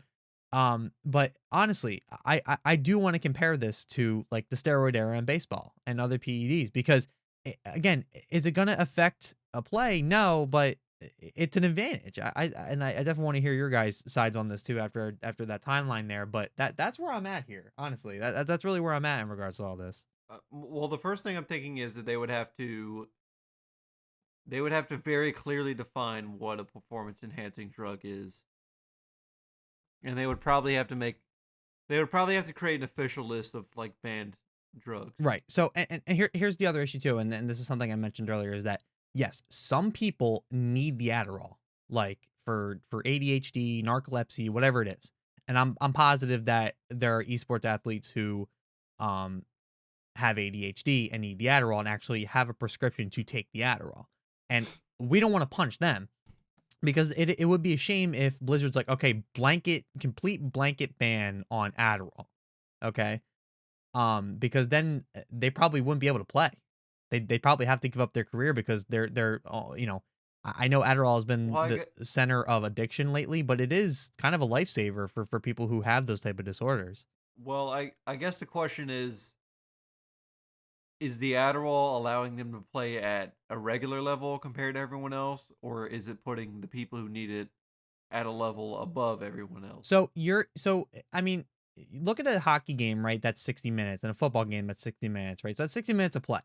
And fatigue is absolutely a factor. Like, in hockey, you can tell when a line is gassed and they need to get off the ice and switch out, right? Right. To me, I equate, like, would they be allowed to take Adderall, like, to be a little bit better at, or any type of drug? Like, if they took a steroid that allowed them to not be fatigued as easily, that would be illegal, right? I think we'd agree that would be something that you probably wouldn't want to see in the league. Say it is, like, Adderall is illegal in sports, right? Because of not only the fatigue thing, but in terms of actual athletes, it also masks pain. Right. So, but yeah, like it's main thing again is for fatigue, which when you compare it like that in a hockey game, like that would definitely give them an advantage. Like if you could have better stamina, better fatigue. So I guess like Zach, so I guess to answer your question, so let's say you are the #1 Counter-Strike player in the world, which God help you if you are. Like, let's say you are the #1 Counter-Strike player in the world. There's no contest. You stream all the time. You constantly just shit on people. And ESEA, ESL, all those leagues, right? You are just there. So now it's time for you and your team to go to a tournament, to a LAN, right? Let's say it's in, it's a dream hack or something like that, right? So let's say that you have to play for 3 days and you have, 2-hour matches or 1.5-hour matches, something like that. You know what I mean? Like, you play so many matches in a day, right? Like for COD tournaments, it was ridiculous. Like, you play so long in COD tournaments. At least it used to be when it was open. You would play so long, definitely a lot longer than like a typical hockey game, right? So to combat the fatigue that you're feeling from playing all those matches, you take Adderall. Now you can play at the top of your game consistently with little to no effects of fatigue. That's where you're at. And that's what I'm curious is that considered an advantage? To me, it is. Because again, I agree, it's not heightening your level of play. It's keeping you consistent on that higher level of play for basically as long as you fucking want. Like, that's really what it is.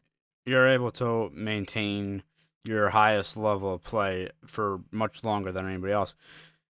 And like you said before, that's why I disagree with the article, because as we're saying, like, it's not technically making you better at what you're doing, but you can do it as good as you possibly can for longer. And I think, like, that's not, because it's not natural, and it's a drug is doing that, I think that it should be illegal and should be banned from esports and from and obviously it is in regular sports, because it's not, you're not getting an advantage per like you said, like every single play or something like that, but as time goes on, there's that advantage there. So yeah, for me, that's how I feel about it. Yeah. So, at least. I mean, let's compare it to like drug scandals in sports. Like, if we put it side by side to the steroid era of baseball, are we seeing similarities between these two?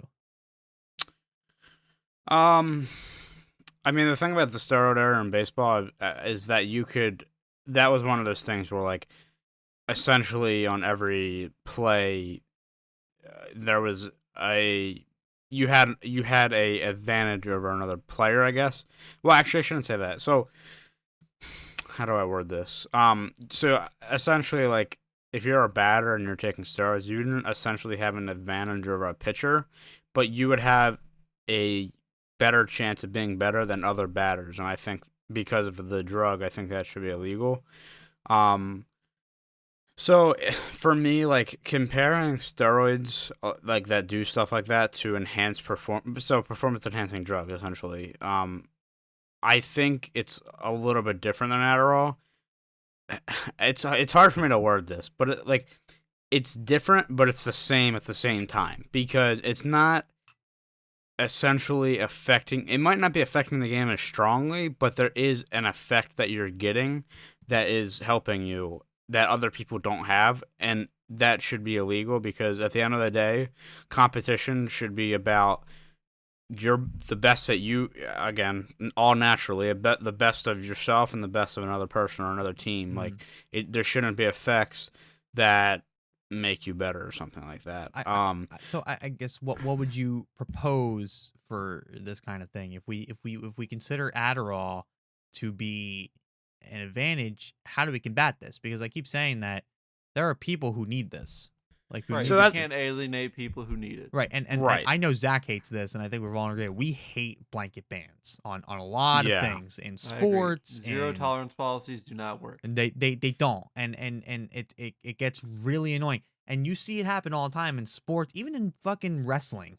Like, they have a wellness policy in the WWE following Chris Benoit's tragic death, right? And you'll see guys get banned, not because they took steroids, but because they took something they didn't know was illegal in the wellness policy. Like, just they were prescribed by a doctor. Yeah. So that's a big problem across sports. Right. And that's across sports. So it's like, how do you combat the people who don't need Adderall shouldn't be taking Adderall, but people who need the Adderall have to take it? Because I guess, does it then give the people who are prescribed the Adderall an advantage? Even if they do need it, does that give them an advantage technically? Right. I mean, right. So I would say no. It's a tough question. I would say no originally because like the people who don't have ADHD or something like that and are taking the Adderall already have the capability of being focused on something for a decent period of time. The people with ADHD don't. That's the whole point. Right. Is that the Adderall is supposed to keep them focused because generally they wouldn't be able to avoid watching a bird fly past a window in the middle of like an exam or something like that. You know what I mean? Like that, they just wouldn't be able to do it. Like, so I would say no originally, but it is a tough call for this kind of thing. So it is. It's like the question I asked before. Does the person who needs the Adderall, does them taking it bring them above like the regular, like the baseline like ability to play? I guess I would say no, just because they're starting below that baseline. I agree with you. But it's tough. But it's tough to know. It's tough to say because that would take probably hundreds of scientific studies to even determine that, because it's a pretty broad question as it is. I mean, I think we all know somebody with ADHD or some type of ADD, and you can see them struggle if you're close with them and you kind of hang out with them. You can see how quickly they can turn their attention to different things. You know, it's a really it's a really bad way to be, and it kind of sucks to be that way. And that's where Adderall is a good thing. Again, you can get addicted to this stuff. It can really hurt you, but if you're taking it the right way, it can really help you and bring you to, hypothetically speaking, it's supposed to bring you to that baseline level of where a normal person would be in terms of concentration and how long they can concentrate for. That's supposed to be the idea. Whether or not it is, or if they're above that or whatever, yeah, you're absolutely right. It would probably take hundreds, if not thousands of scientific studies and tons of tax dollars and fucking years to do and really narrow down, because there's so many factors to how this all is handled. It's a really weird call. Because let's say then that Blizzard implements a thing where it's like, okay, if you don't have a signed, essentially doctor's note, like prescription for Adderall, because you absolutely need the Adderall, we're not going to let you use Adderall, and we are going to drug test you, right? Are people then going to figure out ways to get fake fucking prescriptions? Right, exactly. That's exactly what I was about to say, is that the other issue with this is that I feel like it would be relatively easy to claim that, you know, hypothetically again, like, oh, I have ADHD. Like, I feel like it would kind of be a little bit easy to get past that. So I don't it's such a tough thing. But as Zach said, like, yeah, it's you can't. There's no way to know because the other thing with it is like, of course, there's going to be different severities as well, like in terms of like ADHD and stuff like that. So like, somebody might be worse than somebody else's. So like, if the person that is not as bad takes it, does that then put them over? Like, I don't think there's any way to easily tell. Like, and I think it's always going to be like this. Like, you can never know. But if you unban this, or if and esports, continue this, like, I think people might try to take advantage of it and kind of get those doctor's notes or whatever and get those prescriptions. That was the thing I was going to bring up because I think it's, I don't want to say easy, but like I feel like you can definitely like kind of finesse your way into like a doctor prescribing you something. You know what I mean? Yeah, and I guess I do want to bring in a couple other thoughts from other people who chimed in on some of these articles. So in the article from where the Counter-Strike Pro sorry, I keep losing the name, Semphis, was talking about him and his team being on Adderall during ESL 1. They apparently asked ESL's managing director at the time, Michael Blickers. Sorry if I said that incorrectly. He said that earlier this year, ESL's managing director, Michael Blickers, said drug abuse wasn't a big problem for the organization. He says, I do know players who take Valium to calm their nerves, but that's the extent of it. I don't think that as a whole, players reach for drugs thinking that they will improve performance. He suggests Valium a pretty strong sedative. Yeah, right. Yeah, like it's they're supposed to just be popping Valiums after the game. It's all right. So, but it's the same thing because I feel like, again, as these people are saying, like, it's not technically a performance enhancer, but like, I feel like you could definitely play better if you're not as nervous. Like, Right. I feel, well, I think it could go both ways actually, But like, because I feel like sometimes nerves help, but like, and then you get too relaxed. But I think also, like, if you're so nervous you can't concentrate, like, taking something to help that gives you an advantage. but like at the same time, so it's like people know their body for the most part, So Yeah. let's say you're taking Valium for a while and you kind of know how you react to it. So let's say you get to a point where you're taking Valium and you're able to be completely calm and you're able to still play at the level you can, and you don't have to worry about, losing your nerves and making a bad play. Does it then make that illegal? Like that kind of thing. Right. Like, do they let stuff like that in sports? I mean, it's no different than like the marijuana conversation, which is something I did want to Yeah. bring up. I did too. With marijuana, right? That calms you down for the most part, unless you have like a bad lace, and it's like, would you allow people to do that before a game? Like even like a real sport, or I shouldn't say real sport. Esports is real sports, but like I mean like baseball or football or hockey, Yeah, I like stuff like that. understand, Like the answer is no at the moment, right? And I would probably prefer it to say no, honestly. Um, and so like if you have people taking Valium, how is that not like a concern? I guess is my question to that. And then to the comment from Timeout from the Overwatch League from November 2018. They apparently also asked the Overwatch League commissioner Nate Nanzer. He told Shack News that he's yet to see a scientific report that says that there's any substance that makes people better at playing video games. It's something we'll continue to evaluate and keep our eyes on as the esports grows and evolves, and as more studies come out on what potentially can affect the performance of video games. We haven't seen studies on that yet. I think you're looking way too specifically. What you should be focused Yeah. on is what it's doing to the body. It has nothing to do with does it make somebody better at video games. If it gives them any type of over-the-top physical or mental advantage, it's probably bad for video games. Like, it's probably an advantage for video games. At least I would think so. So, I Yeah. don't know. It's weird because it's something that gets talked about and almost joked about for the most part, but it seems like that none of the commissioners seems to be concerned about this at the moment. It's really strange. Again, totally understandable if you want to wait for studies to come out about Adderall. I understand they're always looking to see what these type of drugs do to people and what effect they have on them. But I think this is just way too lax at the moment. I mean, if it's really as high strung as everyone says it is, like a lot of people are taking it, why are we not talking about this more? That's my question here. Because I don't, like I said, I really don't like a zero tolerance policy. I think we're all in agreement to that. But at the same time, I feel like it's like, well, if people are taking Adderall, then when they don't need to, then they're at an advantage. So why are we not talking about this? Yeah, and well, and you said it with the same thing like with weed, and I actually would like to like pull up a list, and it would be so much, so it's like hard to do, but like of all the banned substances across sports, because I would kind of be curious, like what they're banning. So obviously they're going to ban everything that they deem performance enhancing, but are they banning the stuff for or all the stuff I should say for, you know, your Fucking nerves hormones. or And yeah. like so I feel like bringing this up is going to kind of put us on a tangent, but I'm going to do it anyway. Like this whole weed thing. We're seeing Josh Gordon, and I'm not speculating that the last thing was because of that, but it was in the past. Had suspensions for you know, marijuana and stuff like that, and he last week just got suspended again. A lot of speculation that it's because of that you know, weed or something which again. is a shame, but by the way. very, yeah, I'm it's sad about this one. it's somebody.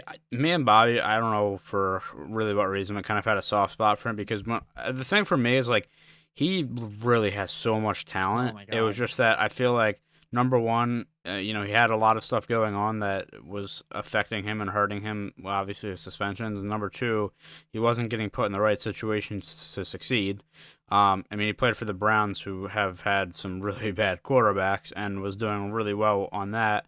Went to the Patriots, and I don't want to. I mean, it didn't, I guess, work out in the grand scheme of things, but that's also because, you know, Belichick coaches a certain way, and what the Patriots do in the NFL is so different from the NFL. I mean, they're using fourth string running backs every other play, and it just doesn't make sense. And so I think it's hard, especially for wide receivers.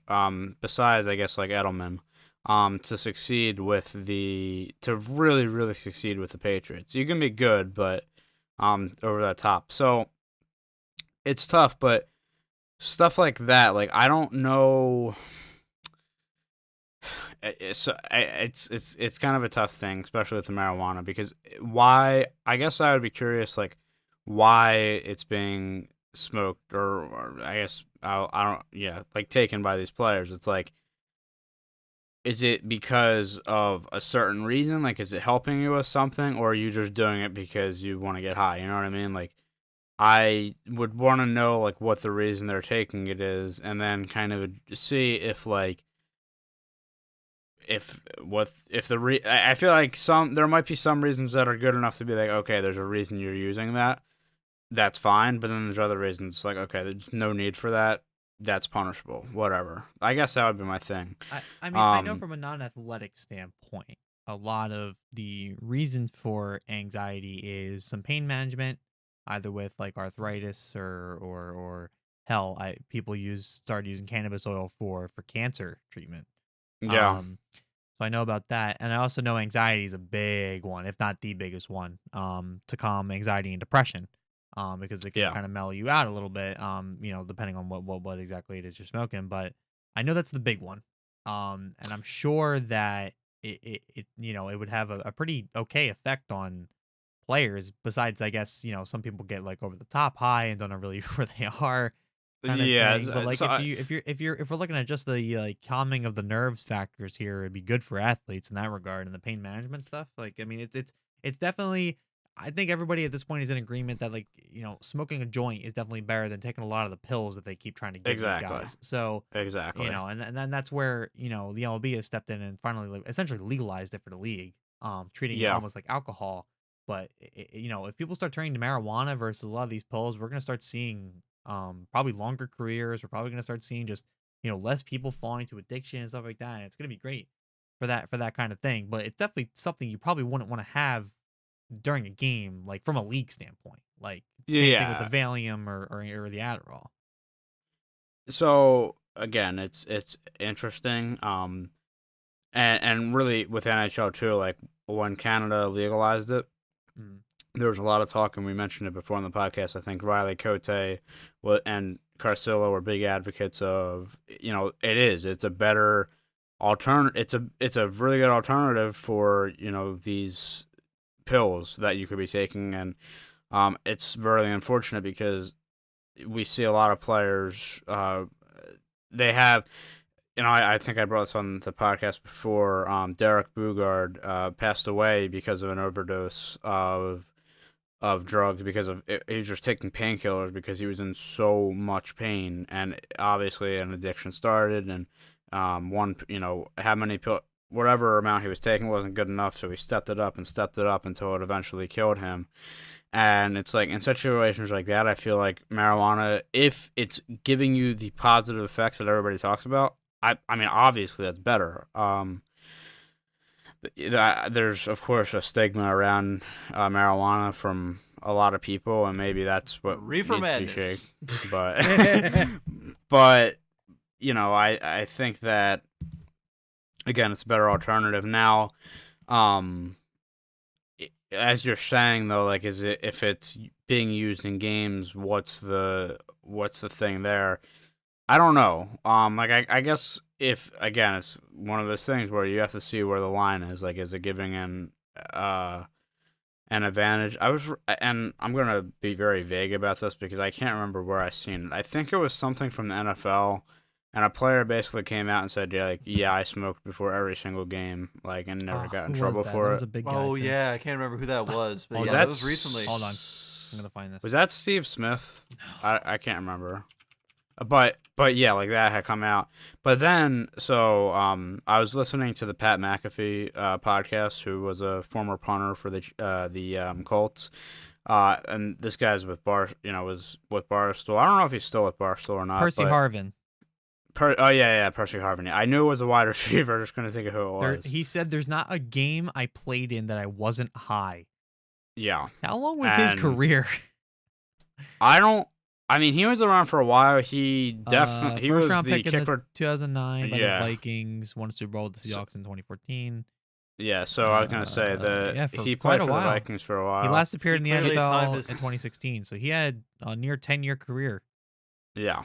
He clearly timed his test well. Yeah, right. Yeah, well, so that's what I'm gonna bring up with the Pat McAfee thing. So, Pat McAfee basically got arrested for public intoxication, and because of that, had to go into the program that the NFL puts out, and he was comparing this to the whole Josh Gordon thing, where essentially you get tested like I think he said like 8 times a month or something like that. You have to do all these different things. Like, it's very intense. If there's even a trace of anything, like, you're done. And it's kind of crazy. I mean, he was saying like he would literally one time got a call at like 4 o'clock in the morning. He's like, the guy was like, yeah, I'm standing outside. You need basically a piss test. You have a 2-hour window that starts now, blah, blah, blah. Go Like, the it's fuck very away! intense. It's 4 in the morning. No. It is very intense, and I will always Pat McAfee and his podcast and what he does. It's amazing. Like, he's very insightful. I will always praise him and stuff like that. So it's just like I said, hearing this story, and this was kind of the first time I had heard about like that policy and stuff like that, and what actually has to be done, and it's fucking insane. And like, this was for alcohol. Like, he literally said like he couldn't drink or anything, like any alcohol in the system. He was gonna get in trouble for. He was talking about how he went back to West Virginia where he went to college, and it was something like the guys there were I don't know if they were smoking weed or not. They were smoking something, but like he couldn't have it, so he brought like this I forget what it is, but like he was smoking it, and it was literally like there was nothing in it, and it was so bad for you. Like the chemicals in it was like worse than anything. So I just feel like it's so over the top. And like in terms of the marijuana debate, like I'll be honest, like I would want to do more research and really see, but agree. I just don't think there should be this like big thing about that. In my opinion, like I feel like sometimes like, and I'm probably like I'm over exaggerating, I think, but I feel like the leagues treat marijuana like they would treat like a steroid for like a PED, like. It's equally as bad when it's fucking not. Like, that's how I feel, at least. They need to treat it like alcohol. Yeah. That's what I believe, yeah. I think so. I should be able to go out and have a beer after a goddamn game fuck's sake. I mean, Yeah. I think you can, but it's all. I don't even know what the rules are. I don't even want to know because I'm sure I'm just gonna want to cry. I mean, I think I mean- drinking is fine, but again, in McAfee's case, it was because he was publicly intoxicated, so that's why he was. Which is I mean, not for nothing. It's a crime. Like you get arrested Well, for that. So Well, that's a whole another gray area. It is. For me. Yes, We it don't have is. to get into that. yes, it is. Well, I was gonna say like the whole thing with this is like it's kind of like a meme he's almost created of himself, but like it was so bad, like he was so drunk that he ended up in a river in Pittsburgh. So or I think it was Pittsburgh something. So like it was a big thing, and he got arrested for it. So like I get like why they are monitoring him and Dude, stuff like if that. but it someone's was- that wasted, you need to get them home. They don't need to go to fucking jail. No. They need to go home. Yeah, just take him home. Just lay him down. Put him So- to bed. Did he So hurt it's- anybody? Was he dangerous? Just take him the fuck home. Put So, him I on was their gonna- side. You know that whole thing. So essentially, the whole meme he's created is like it's a picture of him, his mugshot, and it just says allegedly. He allegedly jumped Allegedly into went this in the lake. water. So, but again, I just feel like they're over treating this, I guess, are. and it's just like you're comparing this to like a friggin' like performance enhancing drug, and maybe there is advantages, but it's not like Well, the way leave you're it to the treating NFL to prioritize the complete wrong thing. it. Yeah, I was gonna Oh, say, gee, where have we heard this friggin'. before? I was gonna say the friggin' NFL has more problems than that, but Mhm. bringing it back full circle to really Adderall and esports, I think that, as we've said before, I think that, again, for the people that need it, I think they should be taking it, but there's definitely the articles that Bobby got. I think they're definitely discounting the effects that it could actually have.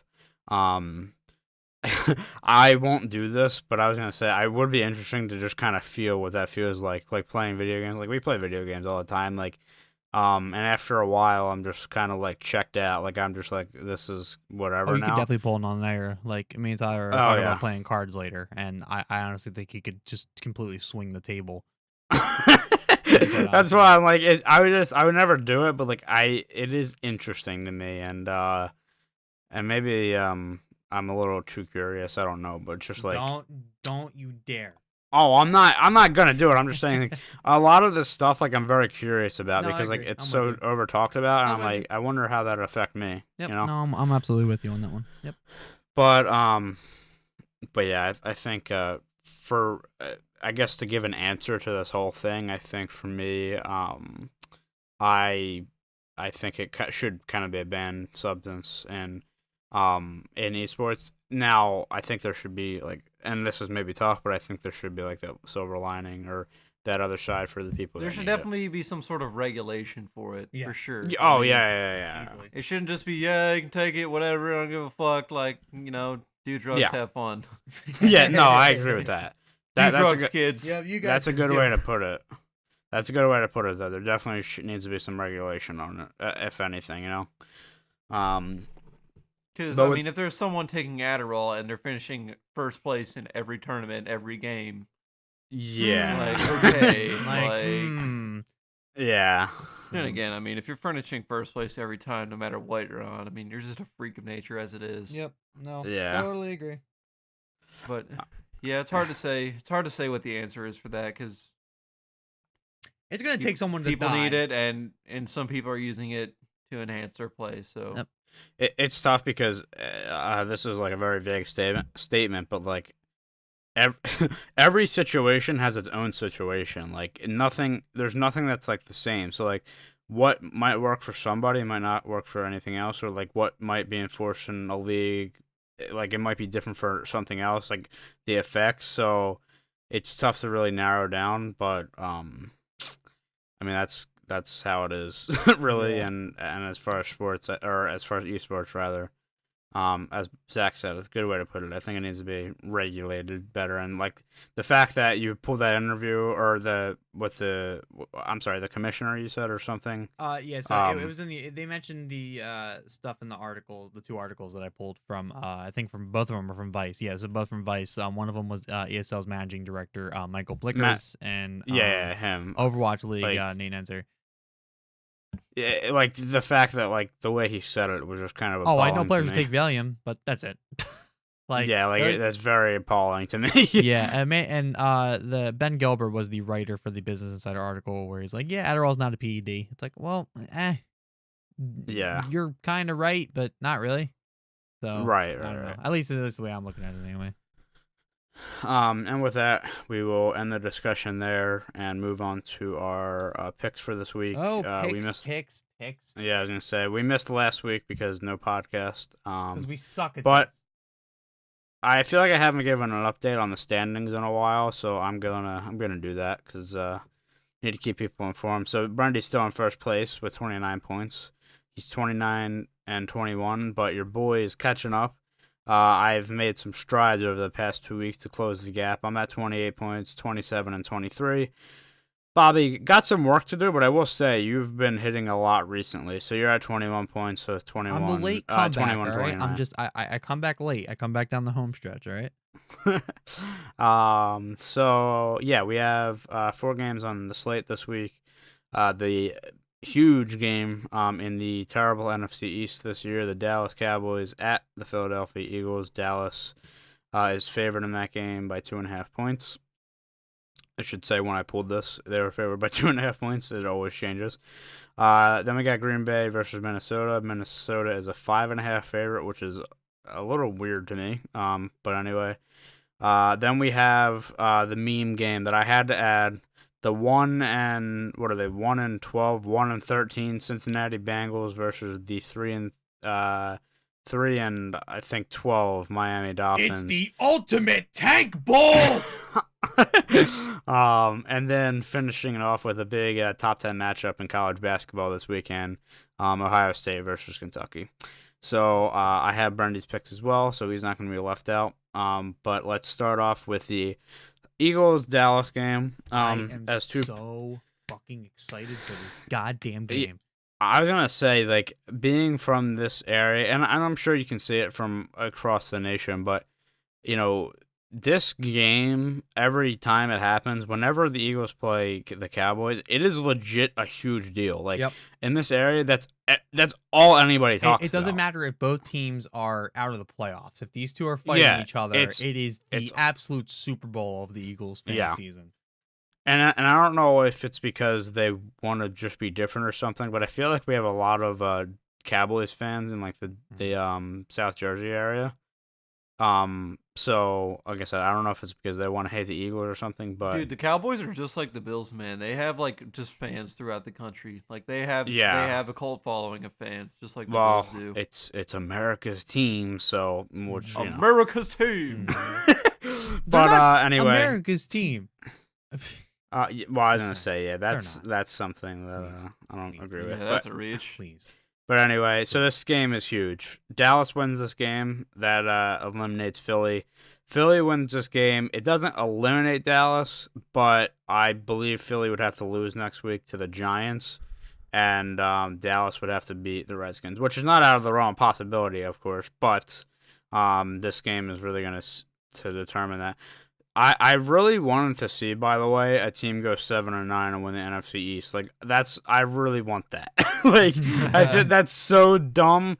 Like there's teams, like the friggin' I know the Cardinals. I think the Cardinals went 7-9 one year and made the playoffs, right? Yes. I don't know if they won their division, but they did make the playoffs with the losing record.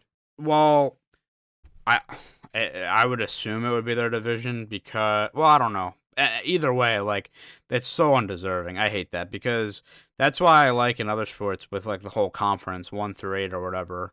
I don't really like the divisions because you have a division like this, but then you look at the friggin' NFC West, you got 2 teams that are 11-3, and one of them is going to be a wild card team. Well, it's like you have the Falcons who have 1 win against the Saints, the Panthers, and the Bucks, and they're 4-9. Yeah. Like they beat every team in their division, and they're 4-9. Like Yeah. But again, this is going to be a huge game. Looking forward to it. I'll start off. I feel like this game is in Philly. Man, the Eagles played the Redskins last week, and they did not. It took them a while to turn up, They have and to then make they it finally interesting. did. They always have to make it interesting. By the way, and the game ended, I think, on a 9-point spread, but it was really closer because the last play of the game was one of those, fumble sixes, which is so dumb. Oh my god. Someone broke a bar stool in Vegas when he did that. Oh, too. but that's the thing that happened. Those backdoor covers happen all the time, Yeah, and I it's just know. like It's so Jesus, bad. it's so dumb. So bad. Oh, it feels so bad. But no, for I me, love I it. think Philly. I think this game being in Philly just kind of sways me. Also, Dak has a shoulder injury, which he says he'll be fine with, but he also last week apparently has like a small fracture in his thumb or something. I don't know. I'm just kind of taking that all in, and for me, it just feels like a game Philly's going to win. I have him winning 23-17, and let me just give Brendy's real quick. He has Eagles also winning as well, 27-24. Bobby, what do you have? Okay, I'm going against the grain here. It's going to be an absolute barn burner. But I have Dallas taking this one 27-24. Literally the only reason is because Dallas, even though I hate them and I do want to see the Eagles win this one, I can't stand the idea of Jason Garrett in the playoffs again. I can't bear it. I can't look at that man anymore.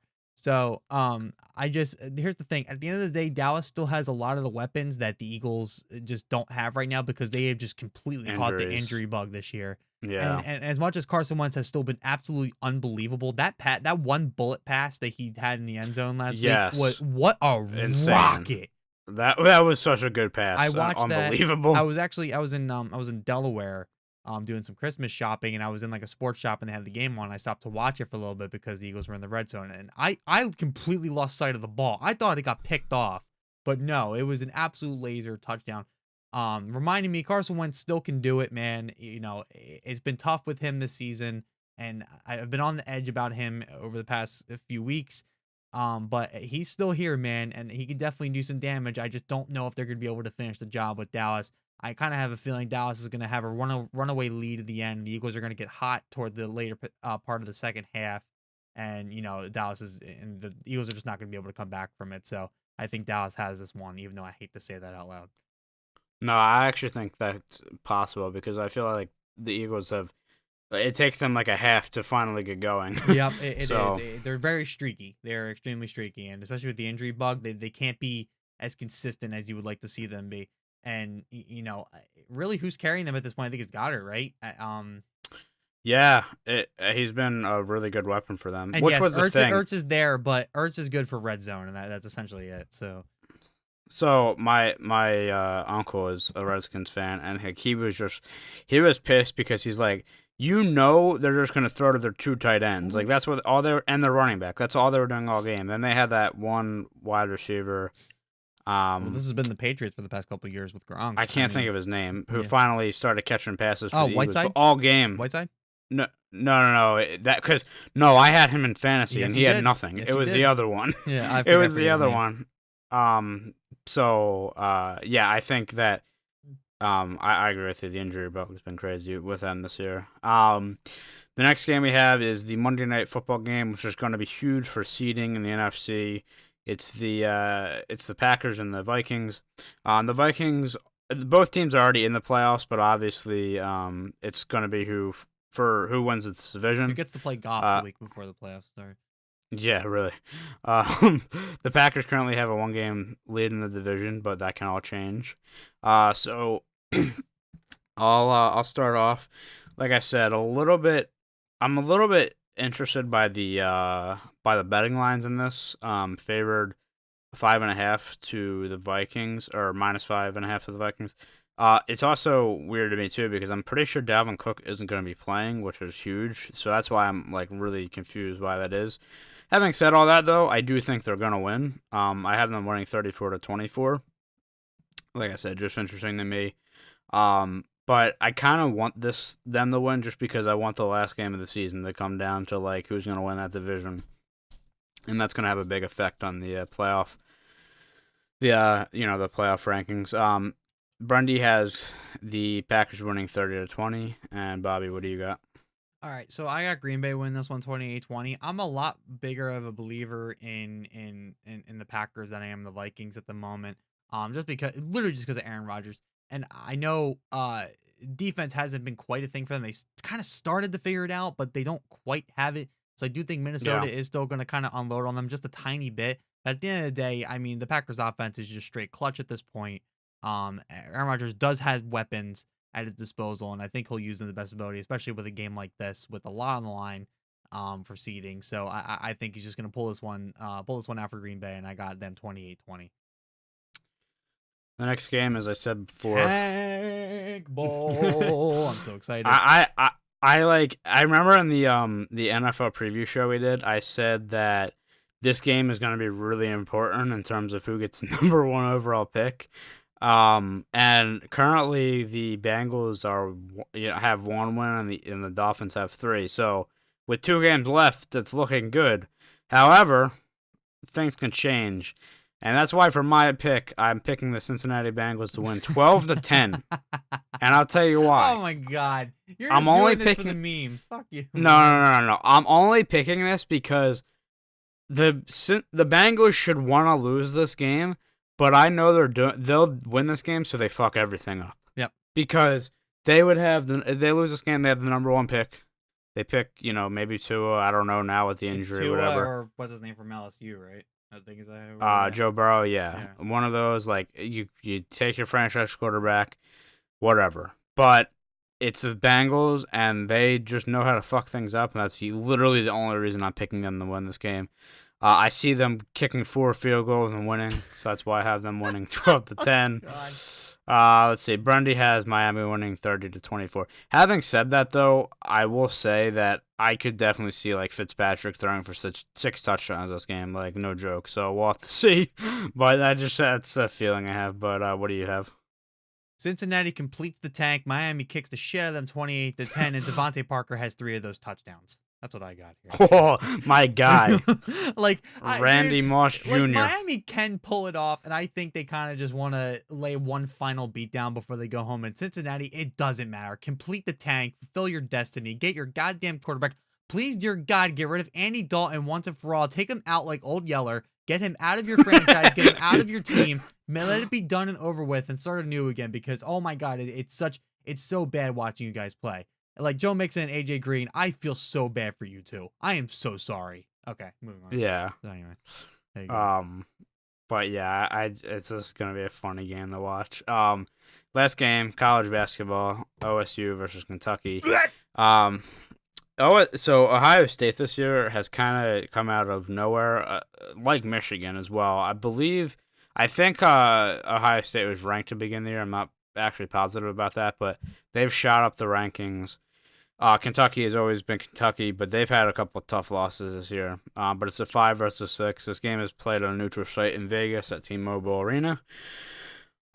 Just going by winner this game, I have Kentucky winning. This was a tough call for me though, because again, excuse me, I think Kentucky has not looked as good as they have in the past this year, and there's a lot of talk about Calipari and like, is he the real? Should he be staying around? This and that. That's calmed down a little bit, but after their loss when they were the 1 seed against Evansville, who I've never fucking heard of before, I mean, this is when that talk started. So I do think just kind of based on history of the past and how Kentucky plays in big games, though, I do have them winning. And Brundy has them winning as well. But Bobby's a little bit opposite. So why are you picking OSU? So I am not the most informed about college basketball. So please forgive me if this sounds like an uninformed opinion. But anytime I have situations like this where I need to pick a winner or I need to kind of make predictions on something I really don't know about, which happens a little bit often, I go off numbers. It's the easiest way to do it. Which is good. Right. Well, I mean, I would hope everyone kind of looks at that first. But I guess I try and look for a specific trend that stands out to me. That's usually my method for this kind of thing. And what I've noticed about Ohio State, I mean, yes, they have more wins and whatever the hell at the moment, right? But I also looked at their players, and I noticed that a lot of those guys, that whole starting five, all of them are scoring, like every single one of them. Whereas you see in Kentucky that they maybe have 2 players they rely on mostly in that regard. So to me, it just seems like from a well-rounded perspective that Ohio State has it. So if they can just have everybody turn up like they have been all season so far, then I think this is going to be a pretty easy win for them in Kentucky, unless Kentucky can pull one out and the rest of the guys turn up like they really kind of haven't been. But that was the one thing I noticed. I'm like, wait a minute, why do all these guys have a lot more field goal completions than the guys in Kentucky?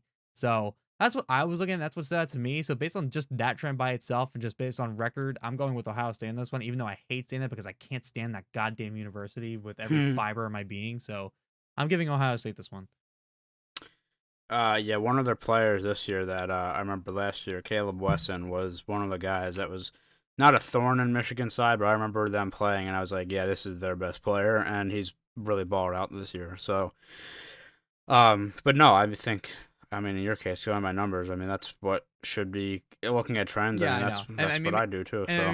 Maybe that, I won't say it too. I hope everyone's looking at numbers if they kind of don't know what they're talking about, instead of just kind of throwing a dart. But I guess I'm just, I always just try and find an interesting trend that you kind of don't see on paper. It's why I advocate for Sports Reference and those sister websites so goddamn much, because they have everything laid out so well. I'm able to kind of pick everything out, when I need to. So. Yeah, shout out to those. But no, I don't know. I go by that, but then sometimes I just strictly go by my gut. That shouldn't be the only thing you go by, but the problem is, for me, that's the only thing I can go by at the moment. And I'm admitting that straight up. Honestly, though, like, I know I was kind of messing around with my Cincinnati pick, but, like, I just know how it's went in the past, and I can see them winning this game just to make it interesting, like who gets the first pick. No, and I can see your point. I just don't think it's this game for that. Yeah, I don't know. I just sometimes go with my gut. But anyway, we will wrap up that there, and we are going to move on to Zach's thought of the week. What do you got for thought of the week? Track of the week? Oh, baby. I did it again! Oh my god, I think you're on a streak with this. Dude, it's like 4 weeks in a row.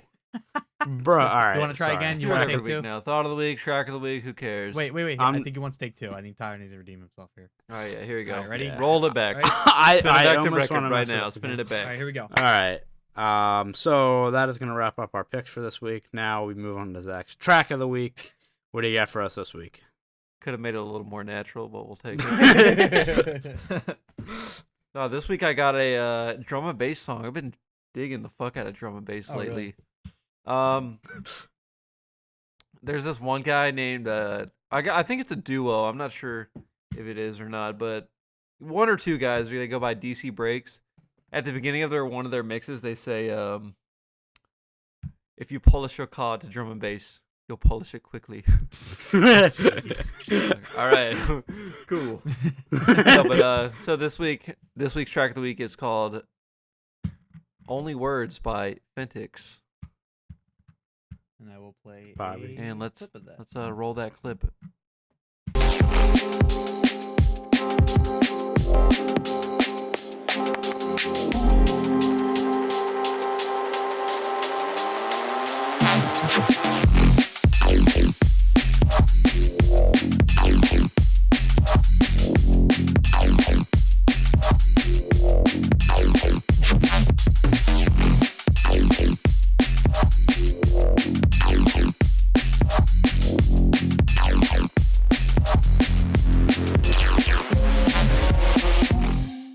I gotta say, I'm usually a tiny bit weirded out from some of your picks. Sometimes I fuck with this one heavy. Like, I'm with like this that? one heavy. Yeah, I like it too. Dude, I'm a big drum and bass fan. I tweeted last night and I said, no more drum and bass before bed. I saw that. What were you doing? I was just listening to it and I was like, all right, I'm like really hyped up now. Drum and bass is fast. Like, it's 3 a.m. Oh boy. I think it was like 12:30 or 1, but yeah, I was like ready to go to bed and then I heard drum and bass. I was like, oh fuck. You're just gonna go break through a wall. It's like I just drank a Red Bull or something. That makes sense now. I was thinking the same thing. I was like, And what is happening? they've actually included a lot of drum and bass in Forza, especially. I think that's kind of what got me back into it. 'Cause it just plays so much in that game. You been grinding Forza? And then, Yeah, dude, I've been playing seen Forza Horizon lately. Oh wow. The newest one, Forza Horizon 4. Yeah.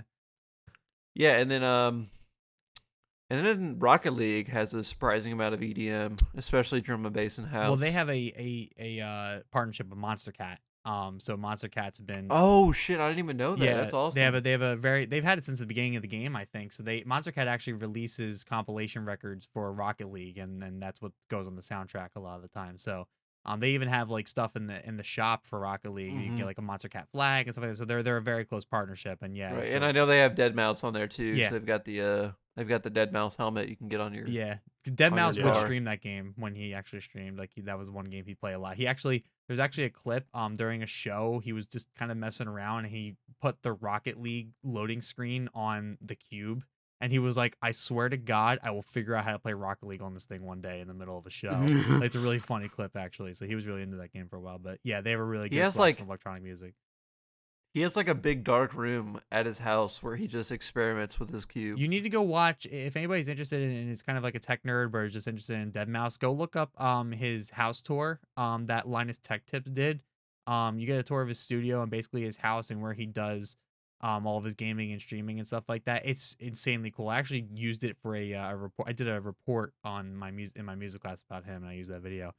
He's very talented. I've never gotten to see him live, unfortunately. Yeah, and go watch. He streamed. It's on the bucket list for sure. He hasn't been streaming recently, but he's been streaming for a long time. So you can find him making a lot of his hits. Like there's a lot of clips of him making The Velt, Monophobia, stuff like that. So go check that out if you're interested in that kind of thing. Oh yeah, drum and bass. Let's go. Before we wrap up the show, I am going to throw it over to Bobby for some unfortunate news in the past week in the NHL. And just give him thoughts about the whole Oscar Lindblom situation. So, yeah, Bobby, take it away. I wanted to give a quick shout because this was truly out of nowhere, and as a Flyers fan, I've been really sad about this, man. I mean, there's a lot to this, but in case those of you listening are not aware, Oscar Lindblom, he's a 23-year-old forward for the Philadelphia Flyers. Really young kid. Has finally been getting his chance. Really, he's been doing pretty well. Been a very, very, very good depth forward for the Flyers. Was diagnosed with, I keep saying this wrong, so forgive me if I do it again, but it's Ewing's sarcoma, which is a rare form of bone cancer. This comes on the heels when I think he was on concussion protocol and was getting tested, and they kind of caught this in the midst of all that. From everything I've heard and read, his survival rate is extremely high. I'm getting the assumption that they caught this early, so it sounds like he's going to be in good hands about this. I was going to say, like, kind of a blessing that he, was getting treated because they were able to pick it up. Because otherwise, I mean, you probably aren't picking, if you're not doing tests on other things, you aren't just going to pick this thing up. But, like, and this is the other thing, too, that people got to understand. It's an extremely rare cancer. And not only is it an extremely rare cancer, it's extremely rare for people his age. It happens a lot in children, in the cases, in the majority of cases. But for 23-year-olds, it's just weird. So he was diagnosed with that. He's out for the rest of the season. At the moment, his future is, as I'm sure you can imagine, extremely uncertain. Something that was brought up by the hockey guy when he was talking about this on YouTube is that, yeah, survivability rate's high, but you never know. There might be the possibility that he has to get something amputated, God forbid, or something along those lines. You never know. There's a lot going on with him, and there's been a lot of great outpouring of support and affection from the hockey community at large, and a lot of the Philly sports teams. Like, you even saw Pittsburgh Penguins tweeting out Oscar Strong and everybody else. A lot of people in the NHL. They had a game in Minnesota a couple days after the diagnosis was announced, and they had a nice little screen and show of support for Oscar Lindblom.